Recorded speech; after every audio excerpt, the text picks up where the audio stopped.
Hey there, it's stream number 285, and it's a good thing I have a really strong noise gate on this filter and that it's a dynamic mic because you can't hear anyone behind me even though they're having a conversation. This is cool. So, today I'm going to be working on part 2 of doing the visualization of pathfinding in my game.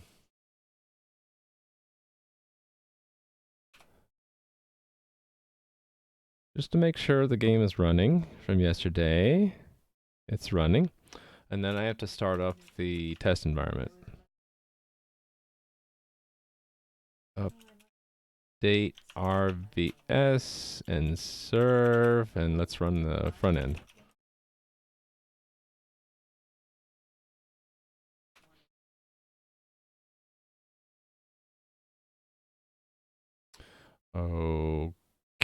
Okay. All right. Backend is running. Front end takes a little bit longer to start. Hey, hello, a second time, Nui. This time is live. Still starting up the stream, I feel like, until I have both the front end and the back end actually booted up in the test environment. So where I left off yesterday is the systems in the game which generate lists of tiles, like pathfinding, can now store the data into the ECS, and the rendering system will publish those tiles to subscribers. And we have the front end tool able to subscribe. Right now it's hard coded, which it's what things it subscribes to, but later, hopefully today, I'll add code to list what is available and let us just decide how to which ones we wanted to subscribe to and see. So the thing I didn't get to yesterday was actually rendering those tiles in the front end. We saw that they were getting to the front end through the messages from the back end, or we're just not doing anything with them right now. Did I stop playing Science and Technology? What's it set to? It's set to Science and Technology right now. What does it show for you? For me, it shows category Science and Technology. Tags programming, software development, family friendly, English, IRL, creative. But I don't know, is Twitch misbehaving today? What happens if I go to my own channel? Let me look. Let me peek at myself in a new window. What does it show? This category Science and Technology, yeah. I don't know. Don't know. It just says the team, the playing thing disappeared. I don't know why. It shows up for me. Hey, but there aren't any bugs in Twitch, right? So it must not be Twitch. Must be something else. Must be something I'm doing wrong. Oh well.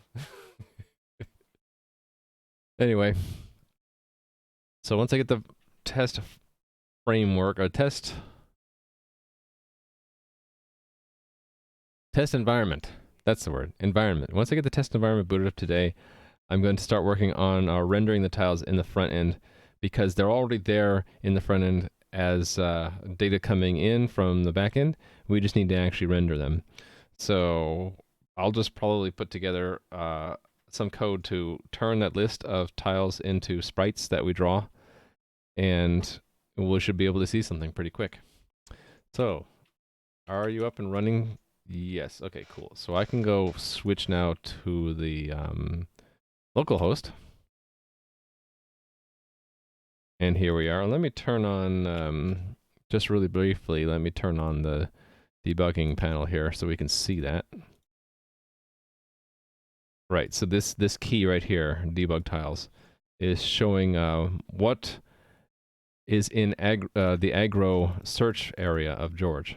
So we'll be able to see whenever one of these slimes intersects that area, that's when he goes, it triggers him and he goes off and fights them. And we'll see the area change as he wanders around on the screen too. So this is the information we're getting. We're getting a list of tiles that George is searching for enemies in. For every one of these tiles, we have the coordinates within that zone that he's in. You know what? I should actually include the zone number. That would be smart, wouldn't it? If I don't include the zone number, then even when I go to another zone like that, it'll still show the overlay. Actually, I don't really care right now. We'll show it no matter what the zone is. Anyway, there's the coordinates to draw the debug tile, and then the label. And for now, I'm choosing the label to be the cost that it will be for George to go to any of those squares. So like we should see ones immediately bordering where he is, and then 2 if it's 2 tiles away, 3 if he's 3 tiles away, etc. So let's close that now, and let's work on this. So actually I closed it a little bit too early. I wanted to look at the format of the message again. We can do that if we look at the scripts, so I'm going to do that. So test, source, ECS tests, rendering, and near the bottom of this should be the format, right? Actually, it's right here. Debug tiles, and then we'll have a key in the tiles, which is an array of objects, and the objects have X, Y's, and labels in them. Good. All right. So in the front end, where those messages are received is server messages.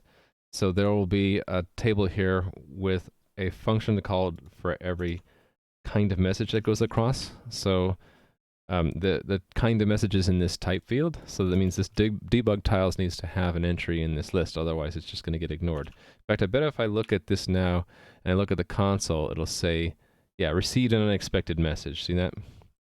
So actually, that's kind of convenient because I can actually look at those messages like that and actually see the contents of it. There we go. Isn't that cool? So to make it an expected message, I would add it to this list. Debug tiles B comes before L, right? On debug tiles. So next to this function is on debug tiles.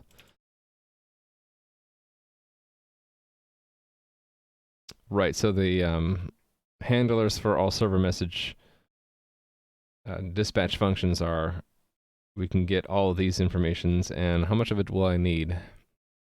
I think I just need the message, right?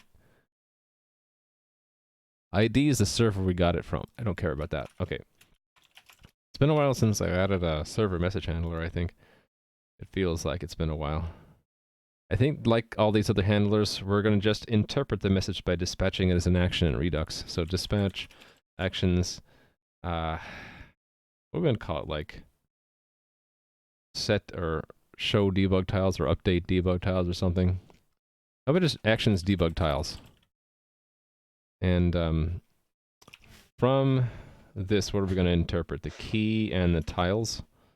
So key message.key tiles message.tiles, I guess. Need anything else? No. Okay, so that means I need to have an action named that. Define action debug tiles. And then I needed to think about who's going to intercept that. I think I'll just directly intercept it in the stage, which is the middleware that does all the drawing. So similar kind of thing where there's going to be a lookup table here. And the ones that affect drawing also need to be listed here as actions we might need to defer if they arrive before we're done setting up Phaser in the first place. So I'm going to add that here.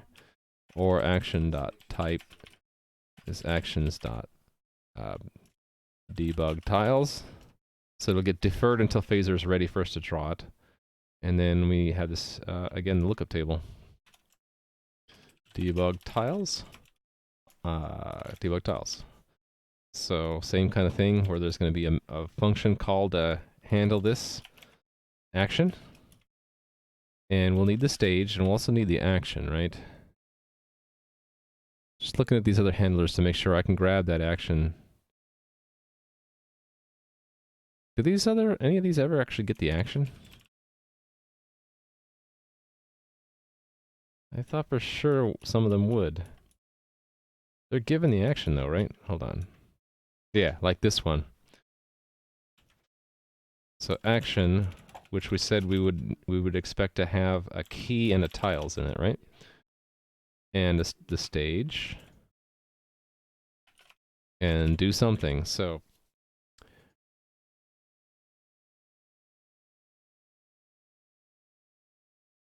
what did I do wrong here? Oh, these are reversed. There we go.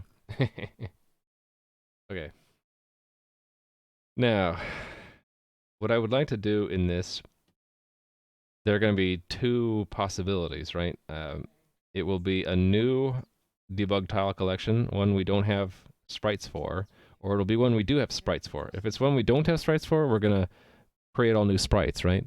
If it's one we do have sprites for, I think I would like to try to reuse them.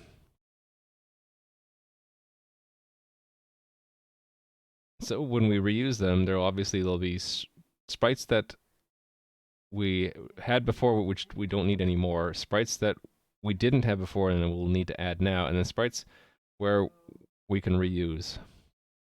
Or I could just say destroy all the old sprites and create new ones. It really depends on what's more expensive. Creating a whole new set of sprites or just updating the ones we already have. We could just try the naive solution, destroy all the sprites we had and create new ones. So for state for this middleware, I put that on this thing called the stage, and the stage has a shape that's set up here. So let's add to this shape a new, I guess it would be a map, right? Kind of map the key to an object holding all of the sprites in it. We can call that debug tiles, I guess. New map.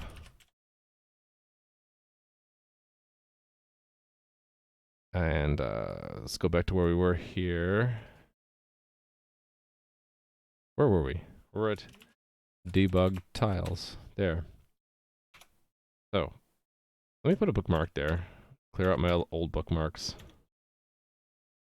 And then let me find where we've destroyed sprites. Here we go. In fact, we're going to have to update these because these are all the different kinds of sprites we have. And we want to destroy all sprites, we want to include those.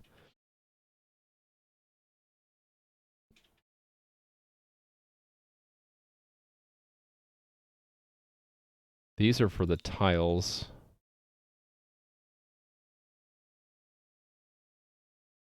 Wait a minute. Oh, that's tile sprites. So I shouldn't use the word sprite. Because things like, right, we have UI sprites. Okay. For the cursor and stuff like that. What should we call it then? Where is this called? Hide stage on game out. That's interesting. Why do we call destroy UI sprites and destroy pop-up, but not these ones?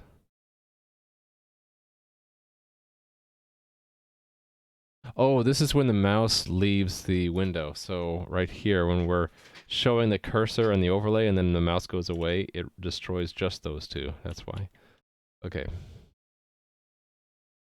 So really, it's just hide stage where we'll have to destroy them, and then obviously we'll want to destroy them here. So let's make a function destroy debug tiles, and we'll have the stage, and we'll also have the key. That we're not going to destroy all of them. We're just going to destroy the ones that go with that key, right?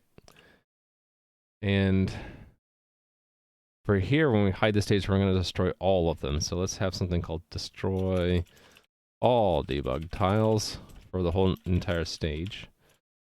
And that one,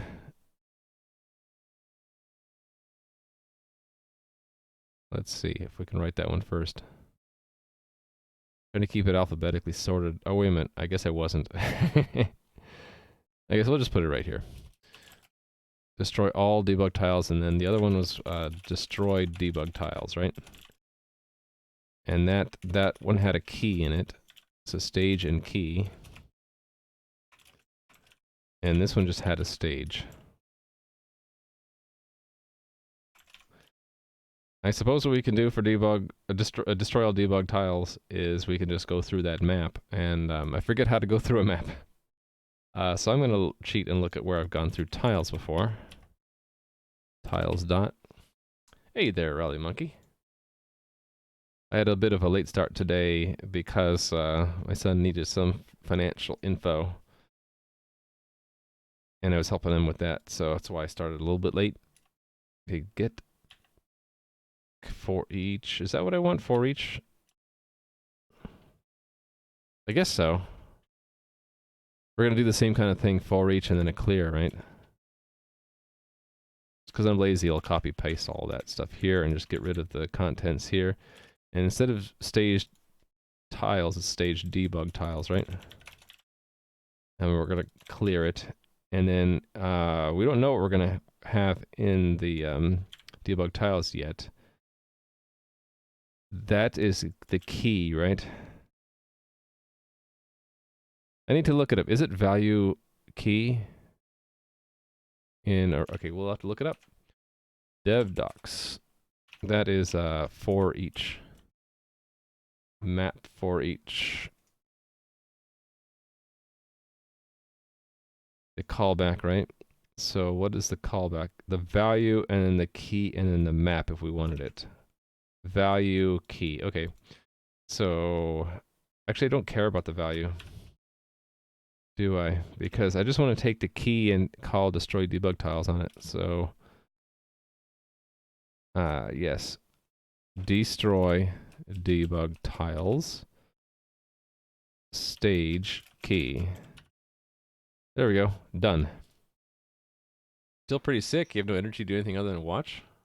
Oh my goodness. What do you have? You just have a cold or something? Or is it related to the stomach issues? Sorry to hear that. I'm gonna try to figure out what I'm doing. It's JavaScript stuff. So these are just JavaScript functions that have fancy names and fancy ways of giving arguments. This is object destructuring. So each of these is a JavaScript function that takes an object as a parameter, and we're destructuring the object, pulling out certain things from it. So we expect when we call destroy all debug tiles, we're going to pass an object that has a stage field. And then we're just going to say, okay, well, let me get access to that stage field, and then we use it to access the stage. What's a bad cold? Okay. Well, I'm sorry you have a bad cold, but you probably won't have to go to the hospital, right? So it's not something to worry about, just something I have to stick through, right? So you can stop me if you have any questions. This JavaScript stuff is kind of new to me too, so I might not be writing it the best, and I might not understand it very well, but I can try to explain. So this debug tiles I had made a little bit ago. It is JavaScript map, and I have the manual page for a map here just in case that talks about how you loop through all the key value pairs in a map. You give it a callback function, and the callback function is given the elements value key and in the map as the 3 arguments, right? So that's what I'm doing here with this for each. So these are the arguments. The value is underscore, and that's sort of a convention saying that I don't care, I'm not going to use the value, but I need to have something there because I need the second argument. So there's technically a third argument there, the map, but we're not going to use it. So we can leave it off.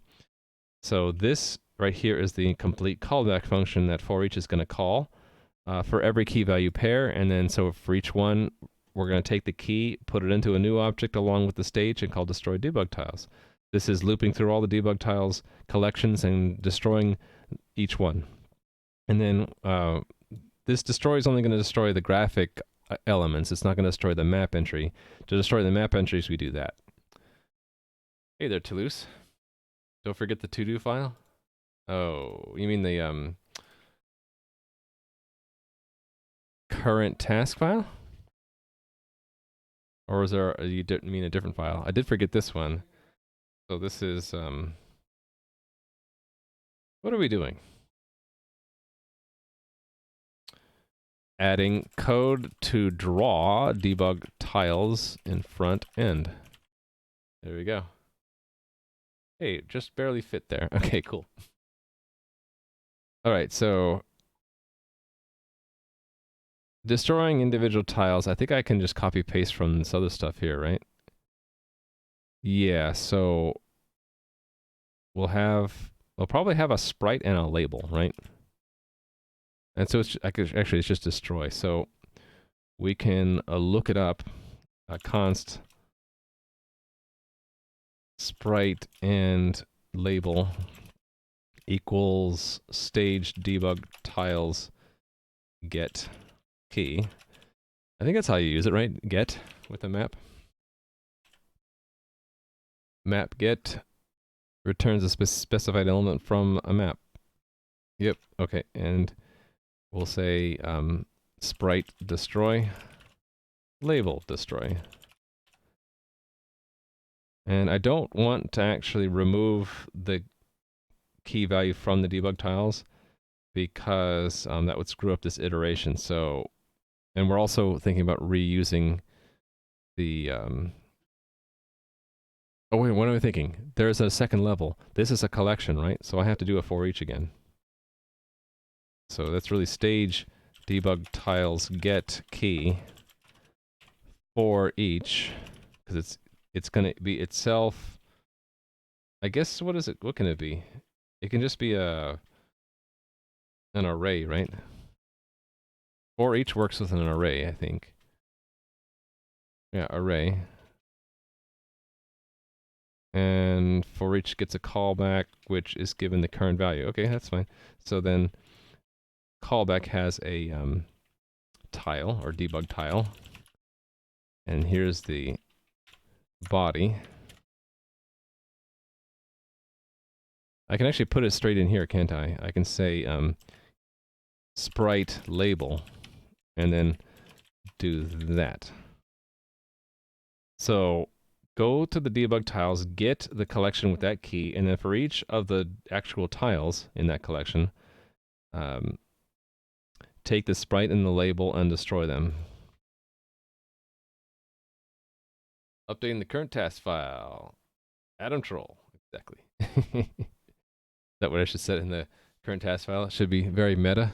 Current task, updating the current task. Okay, that should take care of cleanup. So we're calling that when some new tiles come in, right? Yeah, right here. So after, everything will be cleaned up either at the end when we get rid of phaser or here when new tiles come in. And actually this we should check. We might this might actually return undefined. What does get return if it's not in there? Undefined if the key can't be found. So we can split this up, right? Oops. Const. Ah. Why are you fighting me, editor? Const debug tiles. I should probably rename this to debug tile collections, right? And we can do that, and we can say if debug tiles for each. There might be a clever thing you can do with Lodash to combine these two, but I'm not going to bother. Good call on renaming that. Yeah, let's do that now. So let's call this collections. I think I have to do that in one place that search replace wouldn't have found, which is in this shape here. There we go. Those are the only places, right? Cool. So if it's not in the map, it will skip and not destroy anything. So the first time this is called, it'll just look it up, say it's not there, and not destroy anything. So then we're going to want to add to it, right? Eventually, we're going to want to say that dot set, and I'll have to look it up again because I don't know. So just key value. Key value, yes. So it's key, and then the value would be debug tiles, which we don't have yet. Debug tiles is going to be an array, right? And we're going to build that array from the tiles we were given from the backend. So tiles for each one of those we can destructure to be X, Y, and label, right? Do something with that.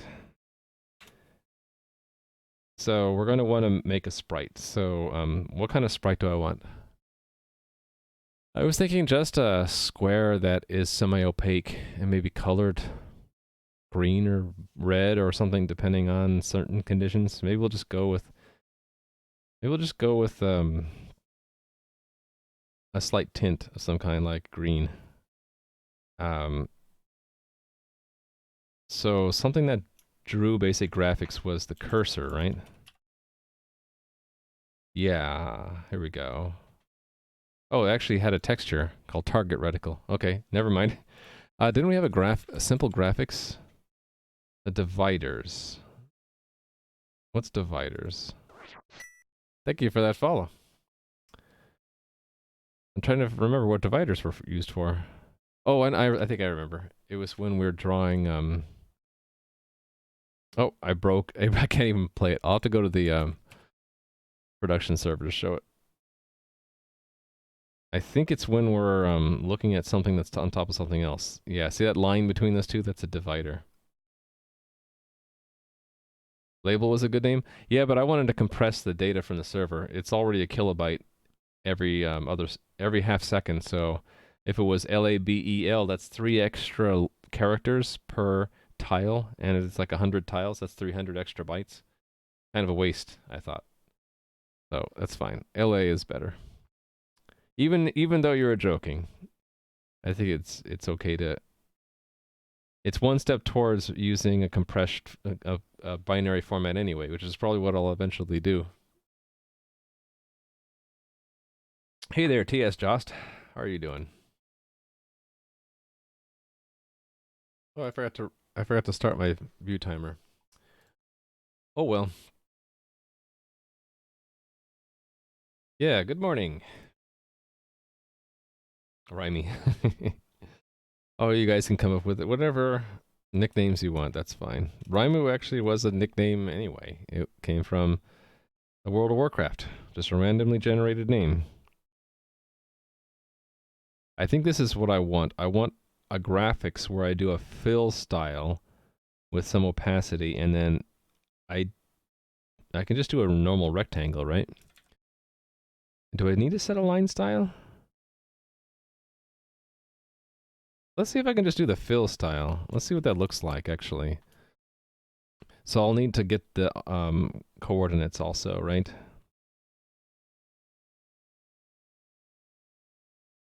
And how does it set the position? Oh, that's in position frame. Just call set position. So we'll want to do something like this. So sprite is a graphics filled with, I want to do green, right? What's opacity? Yeah, we can define that as a constant. Let's call it debug tile opacity. I don't know how opaque. I'll play with that number in a minute. Is there just a normal rect? This is where I need to look it up in Phaser. Obviously. Because I don't know. Phaser.io. Not secure. What? That's okay. It doesn't need to be secure. I just need the docs. Learn. Why can't they just make it easy to find? API docs. I'm looking for... What's frustrating is that search bar doesn't start up working. It like shows a little, you can't use this at first. Fill, it's graphics, right? Class graphics. And then it'll be on that right there. That's covered by chat. Oh well.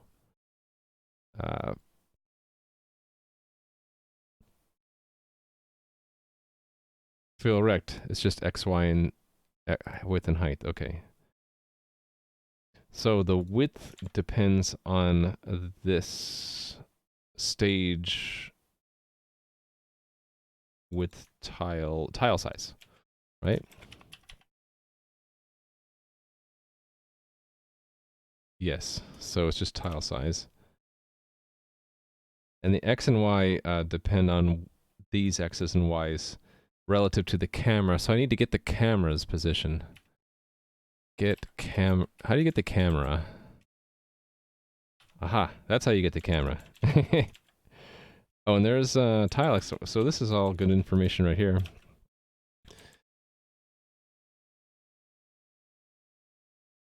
Okay, so this is maybe how I get the coordinates here. But I need to, what am I doing here? No, this is wrong. Let's not do that one. I don't need the tile over. I need the camera position, which means I need get state. Okay, what else? So there's going to be a camera position plus X, so that will be inside of here. So we just need to find out the tile X based off of the X. So I know that I've done this before. Rather than try to figure out, I'll just copy it from somewhere else. Yes. I think this is what I want, right? I need to get it relative to the camera's origin. Yeah, I need this.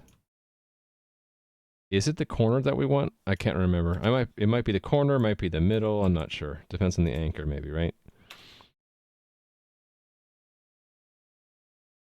So this is just X, right? And then the difference between X and Y and the camera positions X and Y, and then take that and add the stage center and multiply by the stage size. That gets us the corner. I just don't know if we need the corner or the center. I guess we'll go with corner. I guess the phaser would tell us, right? Yeah, top left, so it is the corner. That's corner, whoops.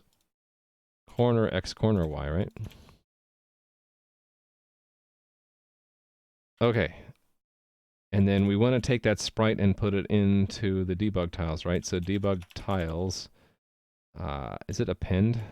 I can't remember this stuff. Ew, copy paste? I always wanted to build something game devish in JavaScript, so thanks for showing this. Oh, no problem. My voice is relaxing. Where do you sign up for narrated set of tutorials? Well, thank you, damn it, Dutch. I've only made a few tutorials. I made a tutorial on, like Nui said, the multi-git tool that I made, and I made another one on C++, very, very, very intro for beginners kind of thing. And I've been meaning to make tutorials on things like CMake and other build systems, but haven't had time. There's no fifth parameter fill rect. Oh yeah. Good catch, Toulouse. You want a tutorial on how to use a slide rule? I could probably get my mom to teach me that. She used a slide rule until calculators came out. Did you know they used slide rules during the Apollo program to compute orbital mechanics? You would know that if you saw Apollo 13 during the part where they had to figure something out really quick, and you saw all the nerds bring out their slide rules.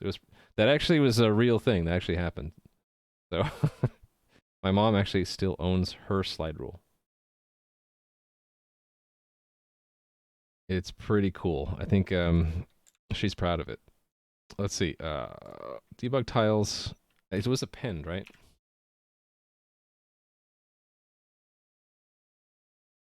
Why is it array append? Oh, that's because it's Lua. Yeah, we want JavaScript. Is it not append? I guess I can look up array, JS array, and see how do you add to the end? Oh, is it shift? No, shift is to remove. It's push. Push, append. They're all different depending on the language. You have 5 slide rules? Wow. No, but the thing they would use slide rules for a lot was logarithms. And, exponentiation. That's what she was telling me. And also, I guess sine and cosine. No, sine and cosine, you look it up in a lookup table. It might have been something you could do on the slide rule, but I don't remember when. Mom tutorial win? I could ask her. Ask her to do a tutorial on how to use a slide rule. She might enjoy actually making such a thing. I'll have to ask her. Okay, push. We're going to have an object that has a sprite, and I need a label. Right? Because the code that destroys it... Actually, you know what? What if we don't put the label in there and make the label optional? So when we destroy a debug tile, we'll just say if label, then destroy it. And actually, for completeness, I ought to do this too. If sprite, so if there is no sprite, then just don't bother destroying it. Now let me make sure that this builds. It doesn't build because debug tiles is not defined on 635. That is true. So we have to do a const. And are you going to compile for me again? I did hit save. Did I not? It's It's not wanting to rebuild. Okay, I don't know why. It's usually... Oh, look at that. We see a cloud now. It's offset somehow, though, isn't it? And now it stopped drawing there for some reason. Oh, because he wasn't searching. He was returning to base. Okay, so we're getting there. That cloud is his search cloud right now. So the opacity and the color are wrong. We need to fix that. Also, when I shift the camera, it doesn't shift those tiles. It's waiting for the search to update. So those are different problems, right? The shifting I can handle just by we know when there's a shift, right? We have to do this in a couple other places. Where was it? UI sprite. The stage cursor has to move when we shift. That's not it. That's not it. Okay, where was it then? Was it not stage cursor? Target reticle, maybe? Stage target reticle. That would have to shift. I think here it is. On pointer... No, this is not it. Is it? It's not... Target reticle, maybe? I don't think it's target reticle. Okay, which... I guess we could look at stage tiles. Those have to shift, don't they? When the camera moves.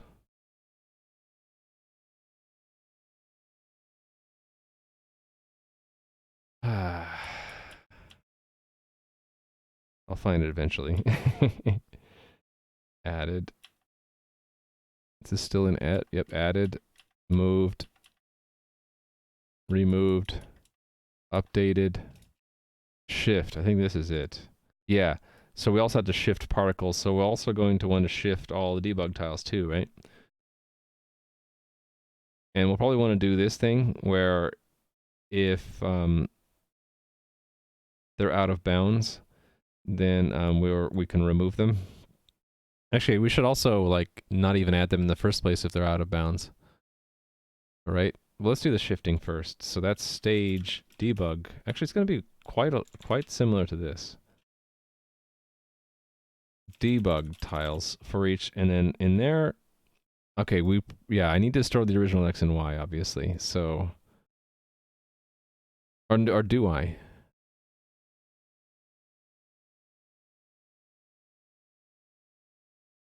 I guess what we'll do is we'll do what we did with stage tiles. We'll show the camera relative coordinates and we'll put them there. And then what was G? Gone. So there's a sprite and then there is a label. And this is debug tile collections actually. Oh, it's 2 levels deep, isn't it? Shoot. Okay. This is the inner label. The inner loop. The outer loop would have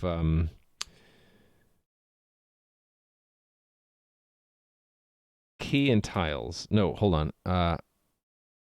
It's just tiles, right? Hold on. I am so bad at this. JavaScript is tough for me.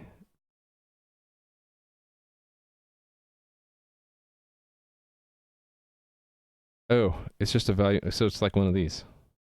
Only I will use the value this time. And I don't need the key, so I just need the value. So this is the debug tiles. And then here it'll be debug tiles for each. And then that in there, right? No, it's like that. Indent this more. Like that. So I need to add X and Y when we put it in the array to begin with.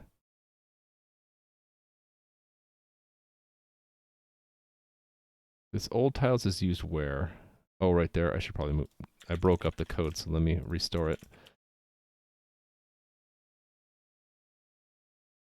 Probably what I want to do is make a new array and store it back. I play poker badly for 3 months. Thank you for the resub. And hello, how are you doing today? I appreciate this.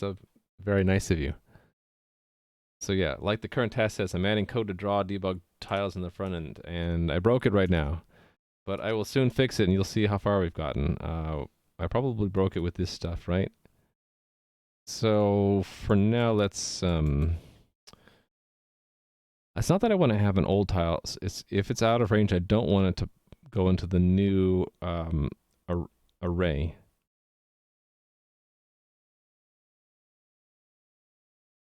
Maybe I do want the key here.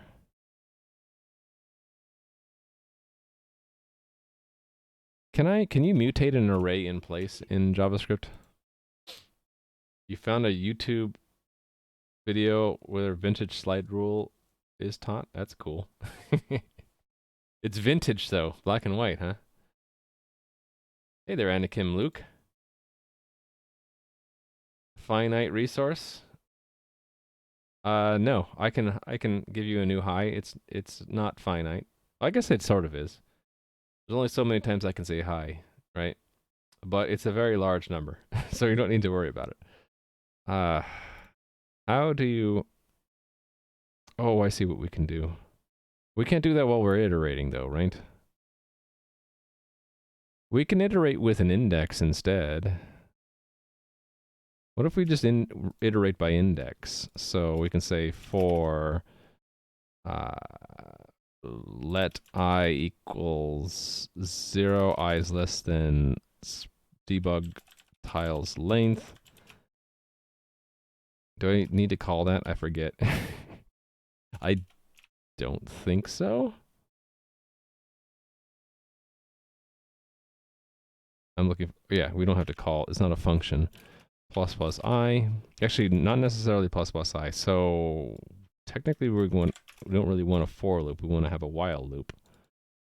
While I is less than length.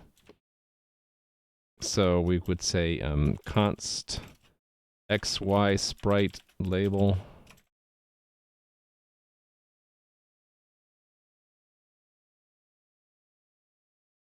Do I need to pull all that stuff out? What I was going for is debug tiles I. And then I don't need that. We do some adjustment of the coordinates and we say if it's out of range, then what we can do is say debug tiles. How do you remove something in the middle? Splice.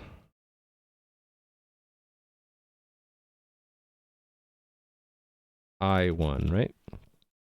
Otherwise, we're going to do something which I don't know yet, and we're going to add 1 to I. And then that doesn't have a parentheses or a semicolon, and whoops. Okay, I did the thing again where I hit the, what was it, Windows key? I hit the key now where it flipped to a different desktop. And I forget what that is. How do I get back to my desktop? Aha, I found it. Destroy desktop 2. There we go. Fixed it. I have no idea what I'm accidentally hitting, but it freaks me out every single time. So this will remove things from the list if they go out of range. Hopefully this is fixed now. And I can do that. Yeah, so this cloud around George is his aggro search range. And so you can see when he randomly wanders around, and if now there are monsters within that range, he goes and fights them. It's not showing his tether range, though. That's another thing we should be showing. And it doesn't. You see how it doesn't update his cloud while he's pathing back? It's because he's not actually searching for aggro while he's returning home. But as soon as he gets to his home region, he starts to recalculate his search range. So you can see he's not he won't see any enemies over here, or obviously over here, or in here, or straight across the water, but he does see around this barrier. So we're working on cleaning that up and fixing it.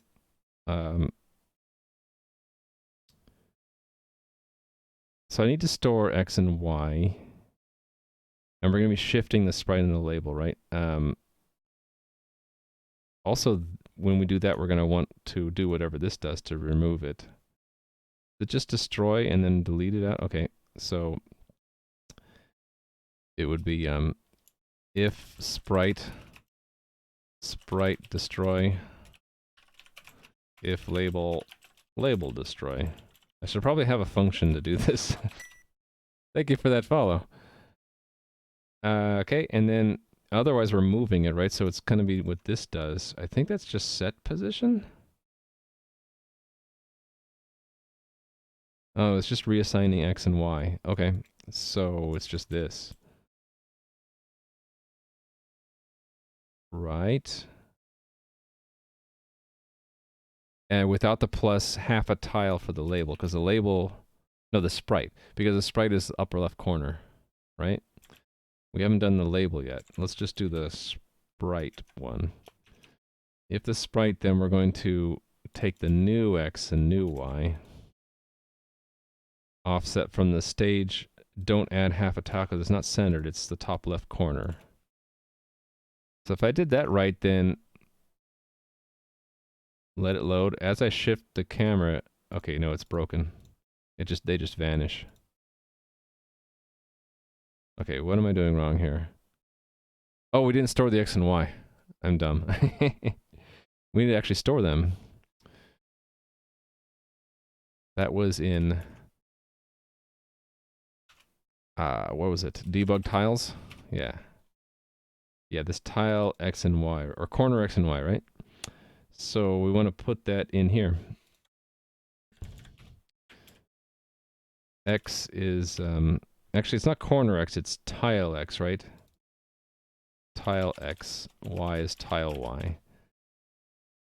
Now maybe when I shift the camera, it will, oh no, it's all over the place. Look at that.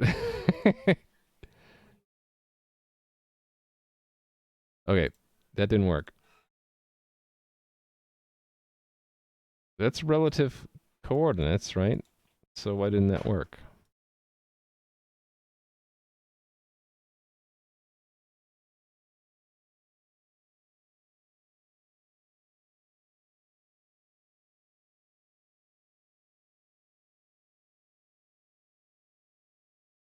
I don't know why. Because that should just be, oh, we also need to update the tile too. So we want to say debug tiles I dot x equals new x. Debug tiles I dot y is new y.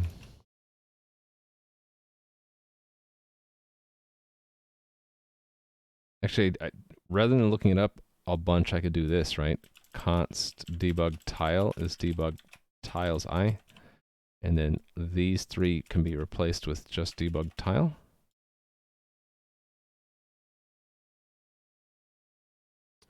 But I would have thought that that would work. I don't know why that's not working. It's like multiplying everything by 2. Is there multiply by 2 here somewhere? Plus the center times the size. Okay, and then how was it originally computed? Plus the center times the size.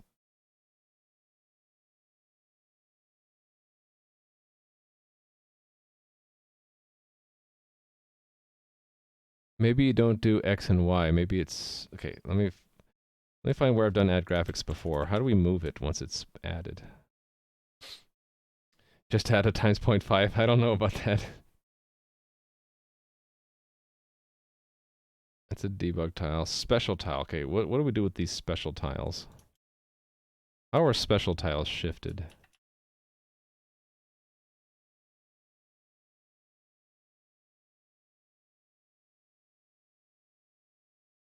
There's a set position. Did I do that? Anyway.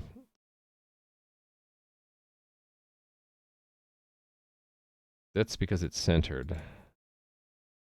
But yeah, that's weird.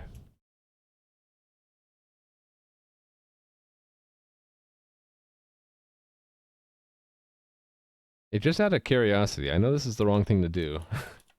But let's just do what Nui said and see what we get. No, it's all completely messed up.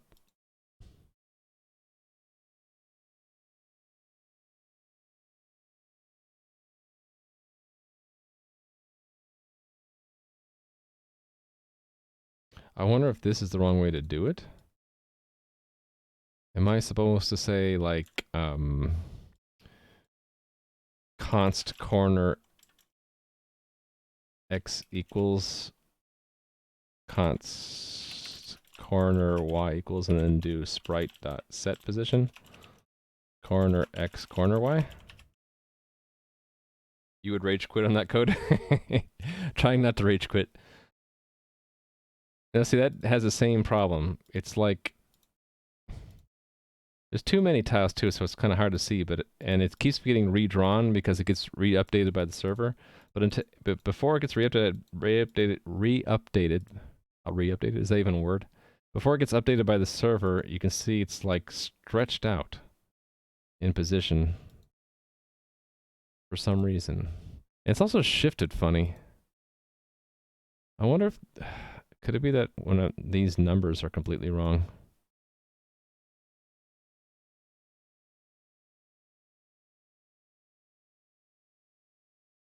Could be. I should just have a bookmark set here. I do have a bookmark set there. We should have a bookmark set here too. So I can flip between those two.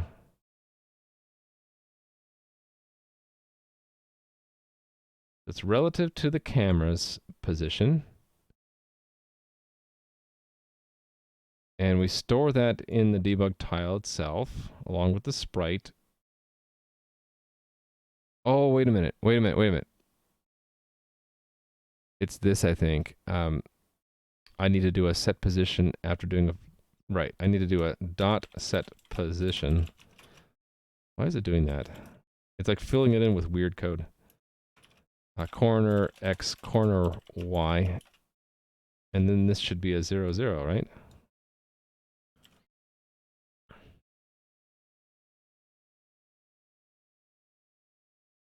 There we go. Fixed it. Oh, I saw some kind of weird effect there. Now it looks okay. Okay, so another thing I want to do is we should skip it if it's out of range. So, or should I? Because it could start out of range and then I might jump the cursor. Actually, we're seeing that right now where part of the cloud isn't shown until after it updates. So, yeah, so that means I shouldn't actually remove the tile, should I, when I shift. That means I can go back to doing a loop here. I don't want to do this stuff at all. Put this back. I like the loop better, so debug tiles for each XY sprite label does this. And we don't have to have that check at all. We just do that. There's no I.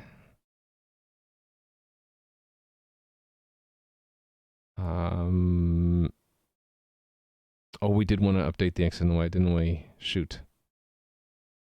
So we can pull that out, right? I can say debug tile const that equals debug tile. Cool. And then that needs another piece of punctuation there. So yeah, hi Frankie Tex. I haven't rage quit yet, and hello Radon90. How are you doing?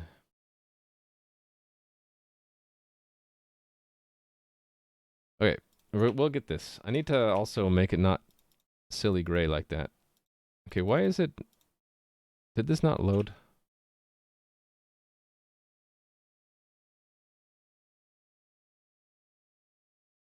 Let me reload.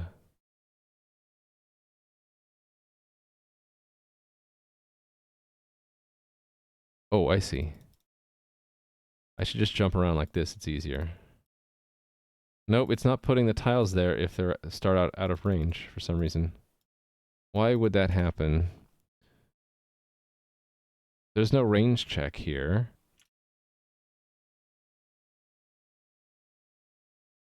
I'm looking at that brief moment before it updates again where it's not showing these ones in gray. Kind of hard to see it too. Why would it not show them? This should, if they're not drawn to begin with, maybe? No, that should draw them. What would cause that?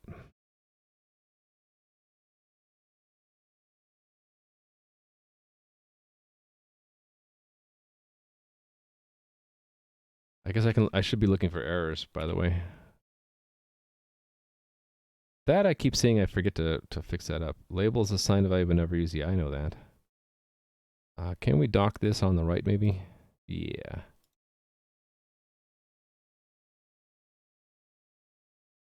I'm not getting any errors, so that's not it.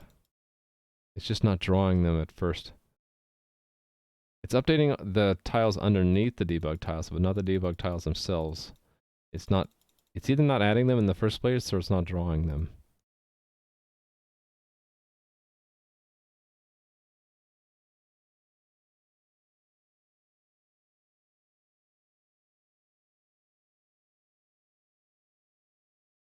Yeah, I don't know why. Game told us that a sprite, we already knew about it. That's weird. That's something different, though. That's not a debug tile.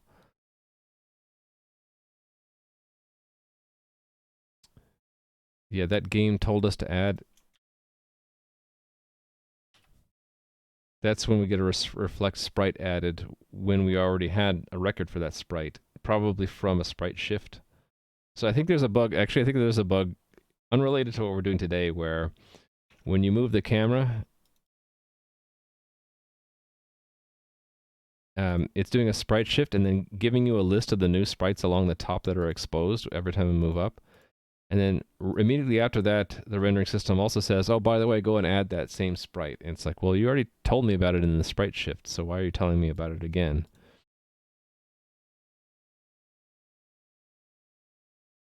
Where am I? Here we go. There's something wrong here. How would I tell? The only thing I can think of is if this position is one of these coordinates is negative or something, then maybe it. No, that it should still create the sprite. It just won't draw it correctly, right? I don't know.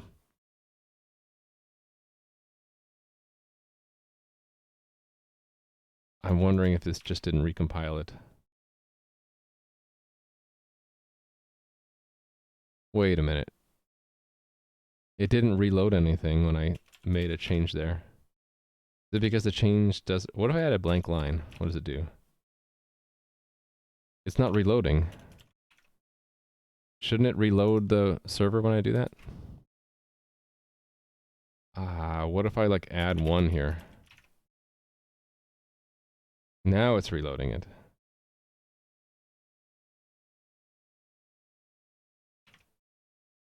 I wonder if it just didn't reload it for some reason. No, it's still not drawing them. Oh, wait a minute, hold on. The whole thing didn't shift that one time.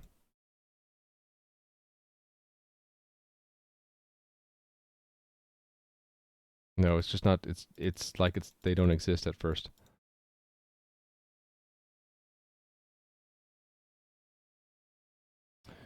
It's not the rendering system, right? I can eliminate that possibility. So we can look at the network and I can move the camera completely away. We should still be getting updates about George. Yeah, still getting them. So there's a whole 47 tiles. That's not it. Do I have any unit tests for the JS code? No. Maybe I should.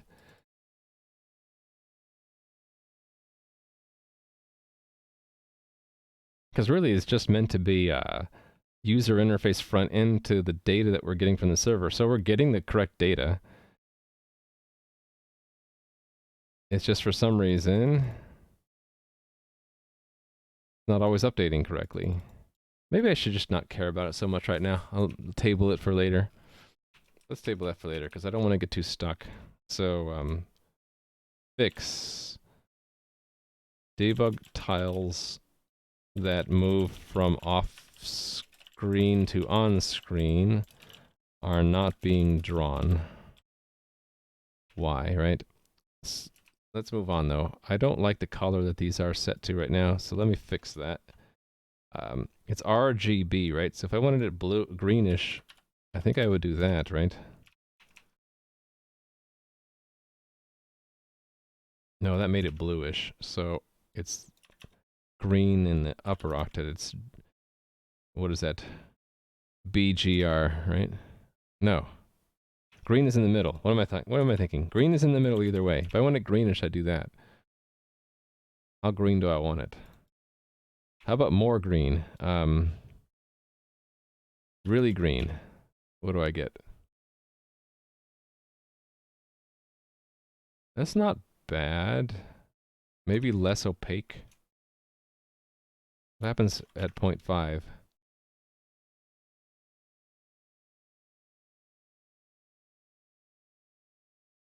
I don't know. Maybe 7.5 was, I like that better. It's mostly like what I like. It's all subjective. Actually, it's hard to see some of these tiles at that opacity. Now that I think about it, why am I not maximizing the color completely, saturating it completely? I should just be doing that.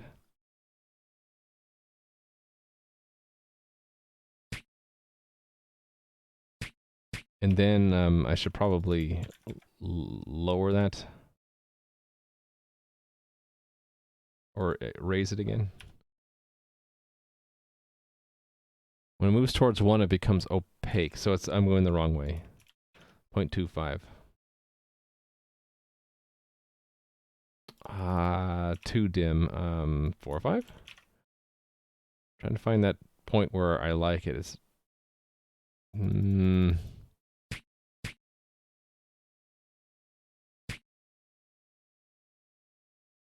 maybe a little bit less. 3.5, yeah.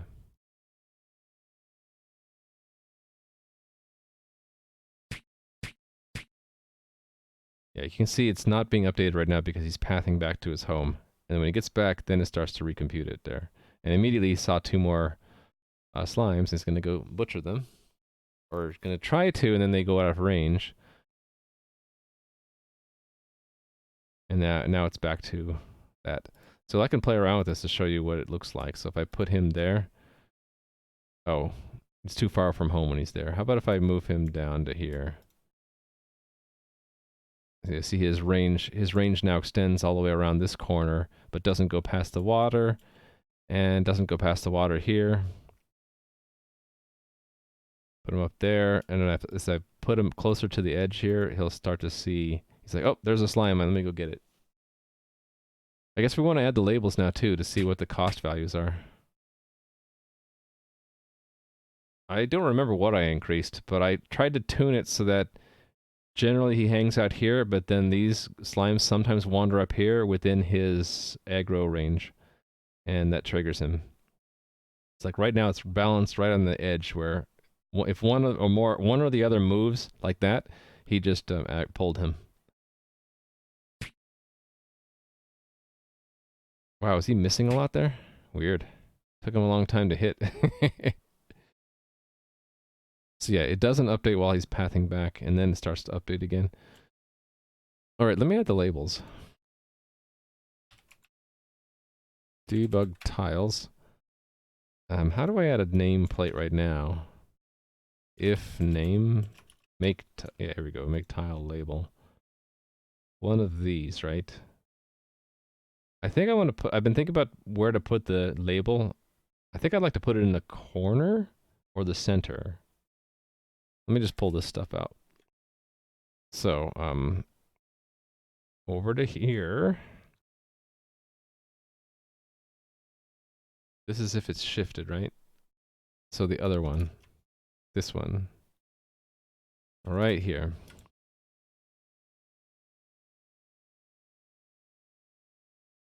So we already know the corner, so I don't need that. So this is a const label, and then this will have a label in it.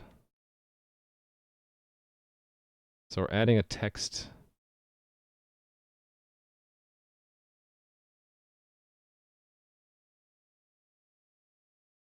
Yeah, I'm wondering if I've been doing this wrong before, where there's an origin. Like some of these you do set position and use for the x and y coordinates for the rectangle. It's relative to the whatever you set the position to, but for text it's not. You don't call set position. It's actually arguments here. I'm wondering if I have these wrong. We don't call set position on labels, right? Set position. We call them on frames. Tiles, yes. Wait a minute. Right, the health bar is a container.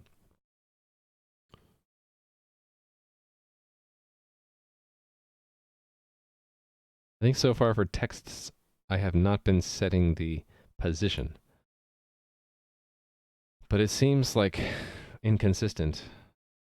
Let me just do it the way this is already written, and then I'll try to make it consistent. So the way this worked is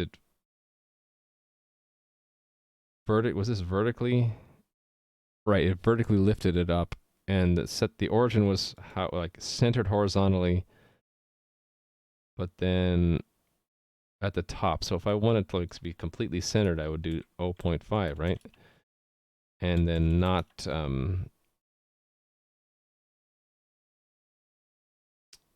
do that. And then x pixels is corner x, I think. Y pixels is corner y, and then the name is the LA. Actually, I can give that a new name, right? I forget which way it is. Is it this way? Label text. And then I use that? Or is it the other way? I can't remember which way it is. Is it like this? Or is it the other way? I think it was the other way. Like that. Yep, because if I control click on that, it brings me to there. Yep. Key name I want to use. Yeah, exactly. Thank you. Radon 9D. Where is default font specified? Oh, it's a constant. Okay. Depth. We don't care. Oh, no, we do care. That's going to be a constant. In fact, I should be setting that on this, right? Where's the Z order set for graphics? Set depth. I'm not calling that. I need to call that, I think. Yeah.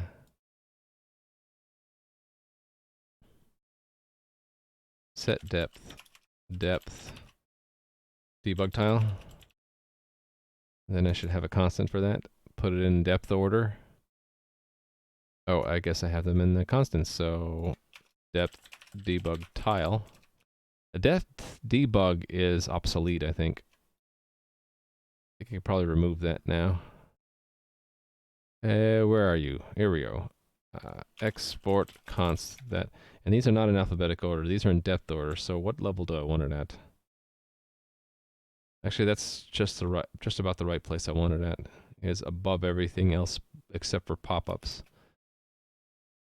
So let me make that 107. I'll just bump these two up. And like I said, that's probably obsolete. You'll probably remove that.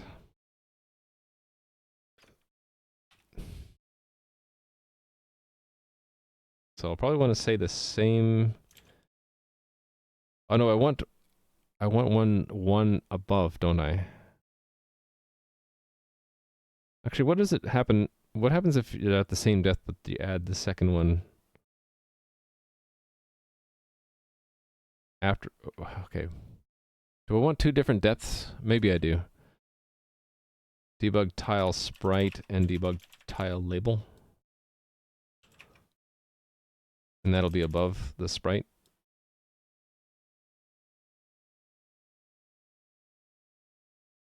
And why these numbers are weird is everything from 0 to 98 is reserved for the game's Lua scripts to decide on, and other systems. So like this is maps what is in the game system. Actually, I don't even know why I have that hard coded there.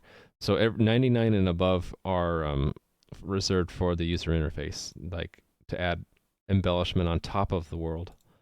So that includes this debugging stuff. So that will need to be there and there. And this is sprite, and I'll want, we don't need to say set visible, right? I can just replace this with set depth. And actually, we already set the depth, so let's just do that. And then that creates it. Now to move it, I do the same thing here, right? If label. And here's where I don't know if that's the right thing. I think it's the other way right now. Like label.x equals. And here it needed to be, what? Based off of the corner, so that should be fine. I don't know, let's find out. I saw numbers there. I don't think the numbers are in the right places, though. Also very slow to update. I think having text in phaser is expensive. They're at the top left, aren't they? They're not centered.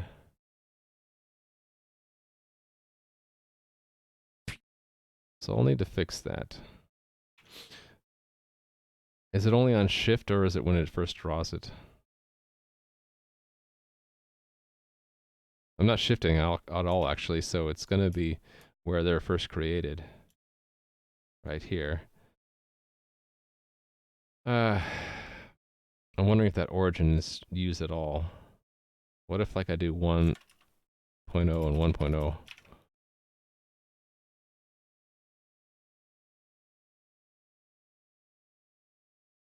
Oh, it actually moved it a bit, even further out of range. So what do I want there, then? What is let me look up what set origin means in the phaser docs. So that would be, what, a text?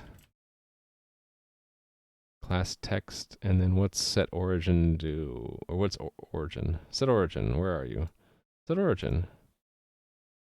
Sets the origin of this game object. Well, that's helpful. Best documentation ever. Set origin. Sets the origin. Between 0 and 1, what does that actually mean? I don't know what that means. I guess I can Google it. Phaser graphics origin. Really, it's text origin. What does it mean?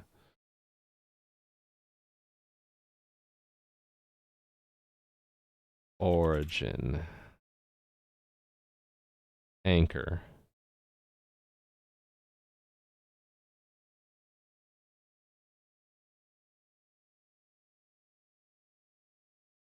Oh, it's where to draw the content relative to the position. So what would it be for a text then? I guess we want half and half, right? Because we want the text to be centered and off of the right, wherever we set the position then. So if the position, right, so this should be centered.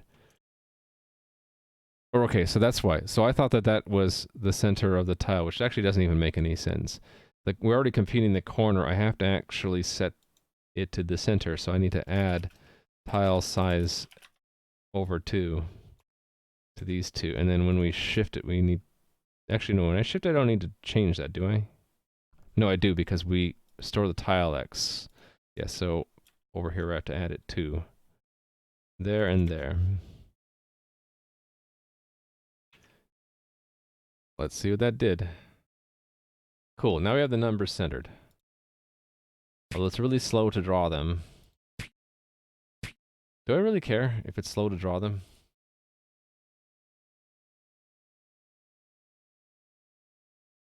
I mean, it's kind of nice, you can see now the costs. I mean, the costs are all uniform, so it looks kind of boring. So it's just counting the number of squares away. But in the future, if I have irregular costs based off of terrain, it might be helpful to see those numbers, right?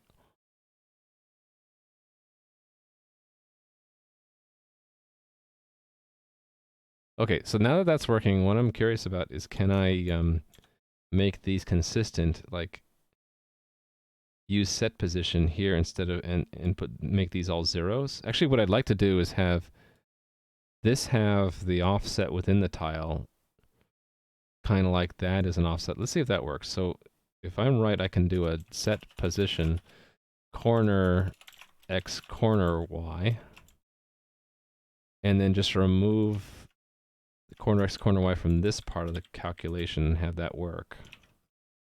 Let's see if that works. I don't think it worked. Didn't work. So what, set position is ignored for a text? Is that what that means?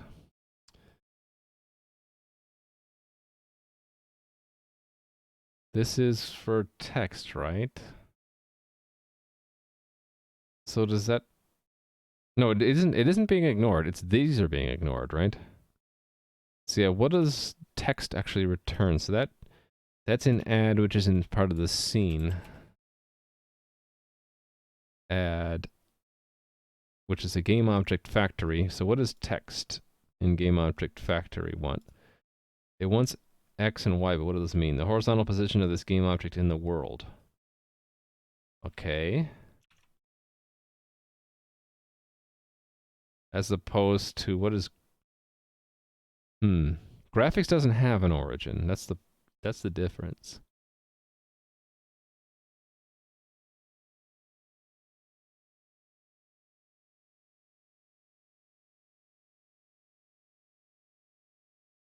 So maybe this is just being overridden by that. That would make sense.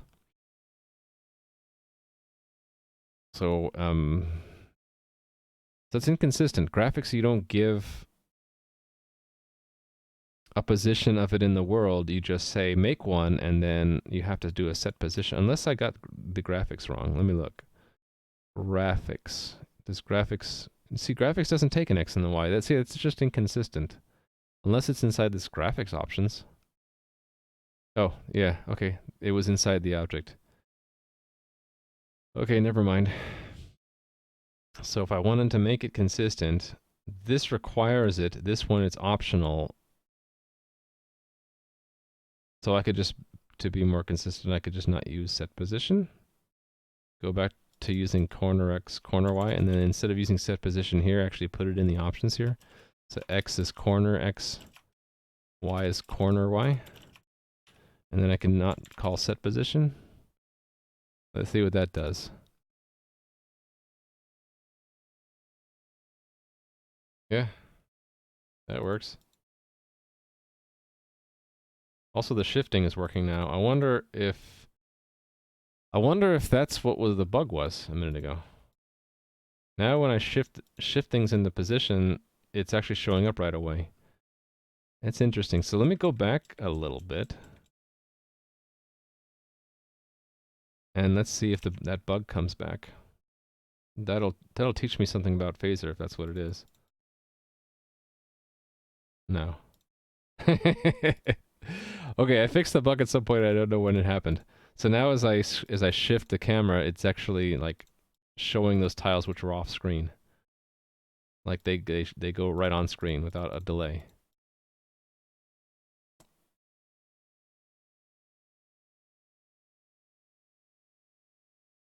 You can see how slow phaser is because these squares normally rotate and they pause. It's very laggy now. I believe it's constructing all these labels. So one thing we could do, we can use flyweight pattern. Since we know the labels are all going to be just 1 through 10 or whatever, we could, instead of constructing new texts, we could just have new instances of them, but then I'd need to learn how to do instance graphics and phaser, and I don't know how to do that yet. How much of that do I want to try to do, or just leave it? Because this is only when the debug layer is on. Maybe I don't care if it gets slow. I don't know. Anyway, I kind of like this consistency that we specify the origin in the constructor, and we don't call set position. So let me be consistent about it here too. So this I should be able to do sprite.x equals sprite.y, right? And then not do that. Let's see if that works. Reusing objects versus destroying? Possibly. Flyweight would be better though, because there are 4 different 10 labels here, right? If we could just have one model for the 10 label and have 4 instances or 5 or whatever, that would be 1/4 or 1/5 of the object's total. Actually, we could do both. We can have flyweight pattern, and then instead of destroying them, just cache them or something, right? Because we'll eventually want to have a label of 10. We can just reuse it. This is debugging though. How much do I really care about this? Versus moving on to the next task. How much do I care? I want to be consistent about this, and that worked. So I like that. Maybe I just check it in now. I could do a little bit of research right now to see how I might use flyweight, at least. Wouldn't it be easier to reuse them? See, when he moves, though, it can become a completely different set of labels, right?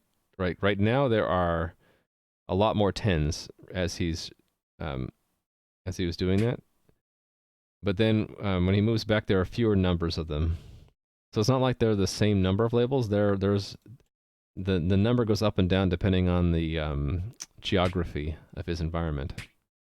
Like if I put him in this little cage here, okay, he's too far away from home, so he's returning home. I need to put him closer to home and put him in a cage.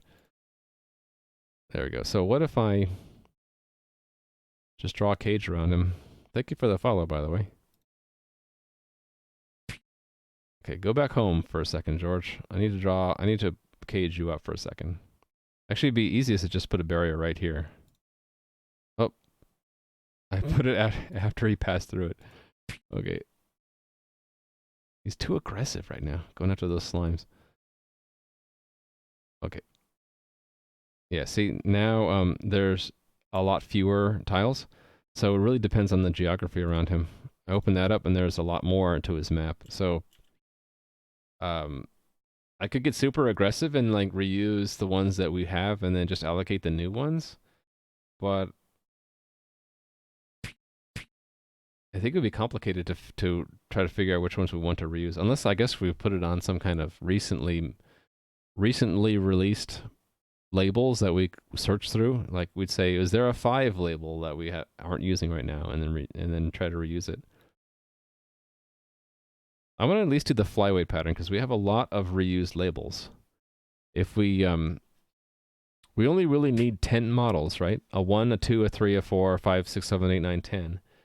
And then as we need one, we would just find the right model and make a new instance. The problem is I don't know how to do instance graphics in Phaser. But maybe that's in the documentation here. It would be a text, right?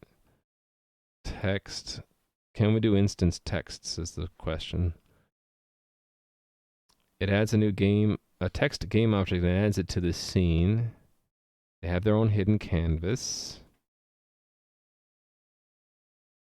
Every time the text changes, it needs to remake the canvas, re-upload the image. This can be an expensive operation. It's used often with large quantities of text in the game. If you run into performance issues, you'd be better off using bitmap text instead, as it benefits from batching and avoids excessive canvas API. But I should be able to instance it, right? Have one of its canvas and draw it in numerous locations. How do I do that? Let me just do a search. Phaser instancing. Oh, really? There's nothing in there? There's instancing for Godot.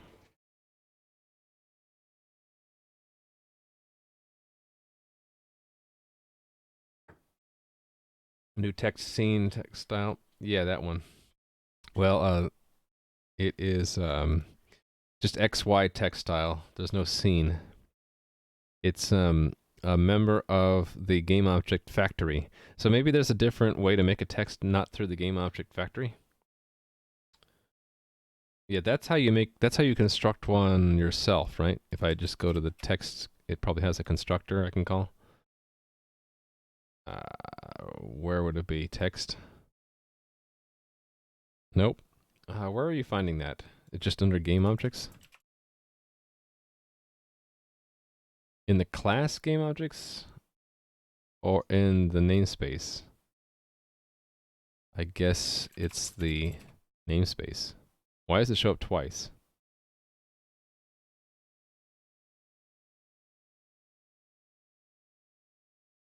Okay, that's that. We are back at the class. So where were you finding it? Was it this? Oh, it was add. Right, this. Whenever they say this, they usually mean this scene. So it's the same thing I'm doing. You search text directly. Yeah, you probably ended up here. Oh, right, the constructor. Yeah. So I think that's the same thing as going through the game object factory.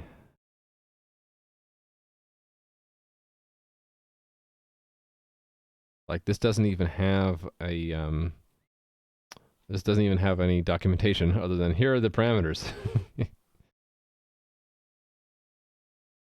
So this one was a little bit better, right? It had some documentation saying it was very expensive, but how do we instance it? It should be like game object instancing. Maybe you just can't do it. Well, that would suck. How about multiple instances? Maybe there's a demo on this. Multiple game instances. Here we go. Let's see what they do here.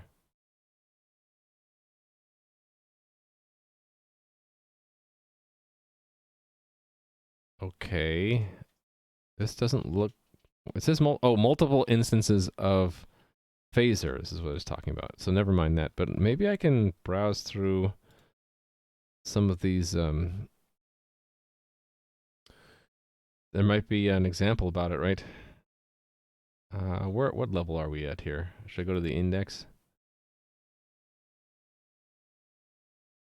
Animation, audio, camera, cache, components, maybe?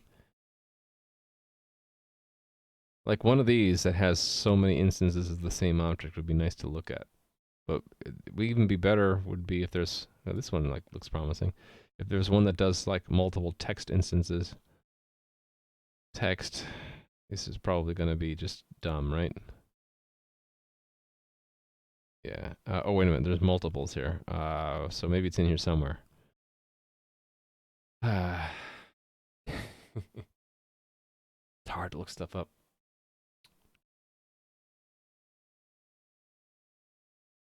Hey there, Rasubaka. How are you doing? I'm trying to figure out in Phaser how to do instancing because I added this to my game now, and it's getting expensive to be creating all these labels constantly. There are really only 10 labels, and we have 4 to 5 instances of each one. So it'd be cool to reduce the number of game objects to 1/4 of what it is. I just need to figure out if there's a way to do that in Phaser. I mean, I know conceptually in graphics programming you can do it because there's really only 10 textures I care about. But some of these I want to draw multiple times. In fact, the ones I want to draw exactly 4 times, unless he's moved up against a barrier of some kind. So I should be able to tell Phaser, hey, draw that texture in 4 different places. And I just don't see where we can do it unless it's described in one of these examples. Like, I bet these examples are creating different game objects for each of these, right? Yeah, different. See how this is a different game object? I'd like to find an example where it's the same game object, but like somehow instanced. I have a feeling I'm not going to find it. And that's kind of sad. Maybe this is the point where I start to figure out the WebGL stuff myself. Because I know I could do it with GL. Maybe it's under the generic game objects. There's something here. Group? No. Maybe there's... I mean, sprites would be a common thing, right? You want to have multiple instances of the same sprite. Oh, was that multiple sprites? What's this? It's just different sprites. That's silly. How about, did I go too far? I went too far.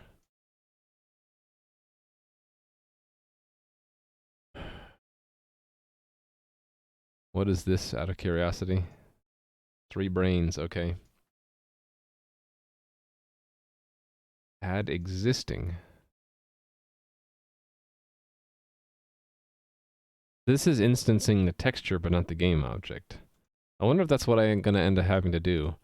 Get the render texture out from the text, and then just reuse it in multiple objects. So that would share the texture, right? I wonder if they have something in here to... They don't have much, do they?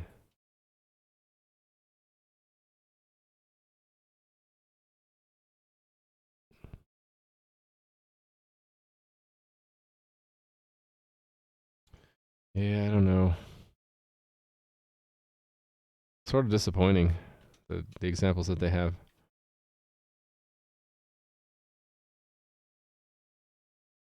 What's tile sprite have? Is this just tile maps?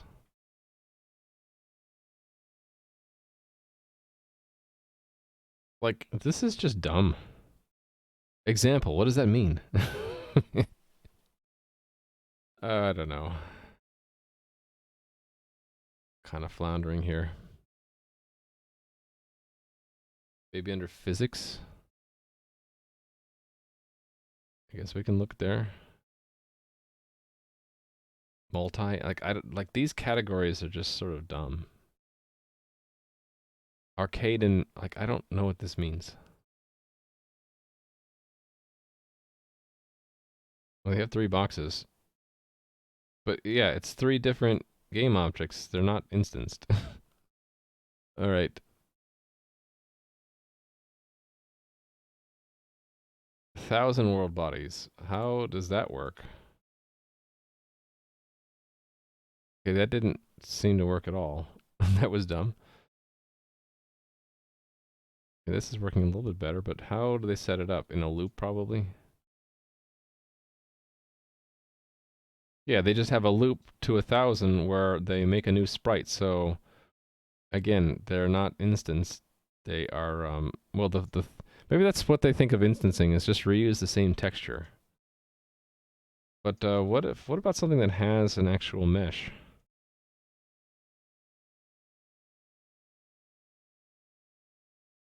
Hmm. I don't know. I don't know.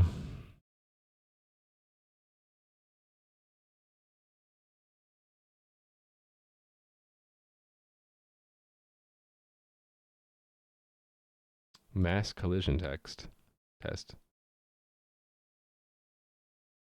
Okay, how is this done?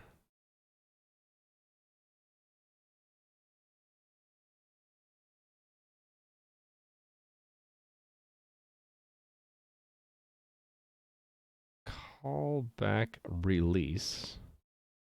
Release makes 100 random. What's this?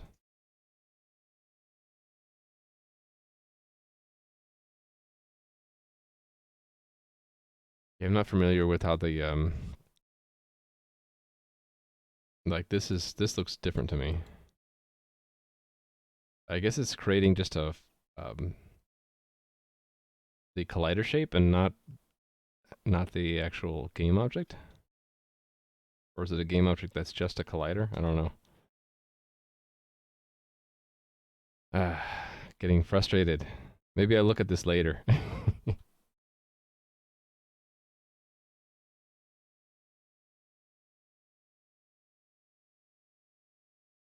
Bitmap version.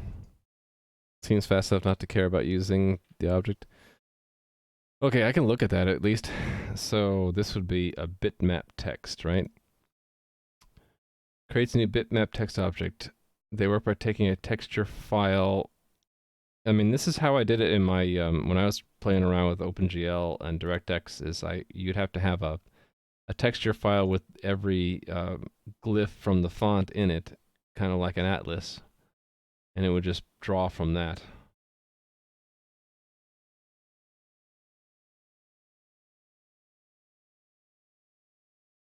I'd have to set up, I'd have to construct and set up that texture file, and it's going to be a lot of work. I guess I can, I can think about doing that. It's not what I want. I don't want to get distracted and do that right now, though. Maybe I just go back to, whoa. There's that problem again. Phaser sound, like if it queues up a bunch of sounds and you're on another tab and you come back, it plays them all simultaneously. So all the times that George was in there hitting those slimes got queued up and got played out all simultaneously. So there was that big thwomp when I returned to this tab. There are some basic things we can do to reuse them, like Toulouse was saying, right? So I could just have a pool of unused old labels, I guess. That's the more expensive one, are the labels, right? Well, let's just do that. Actually, let me first check into Git. Since we at least accomplished the original intent of this, right? I didn't check that one in yet. Let's not check that one yet, because that was just a hack. I actually wanted to profile and see how much time that actually takes, too.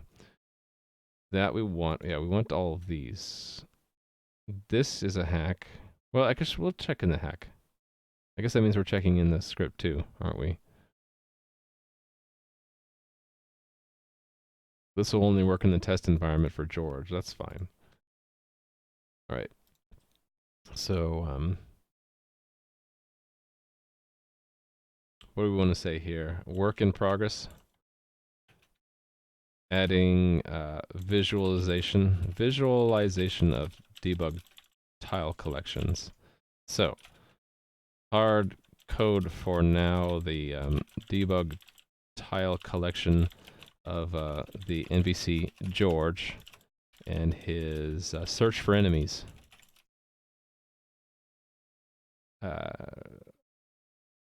Hard code the subscription and just the subscription to the debug tile collection.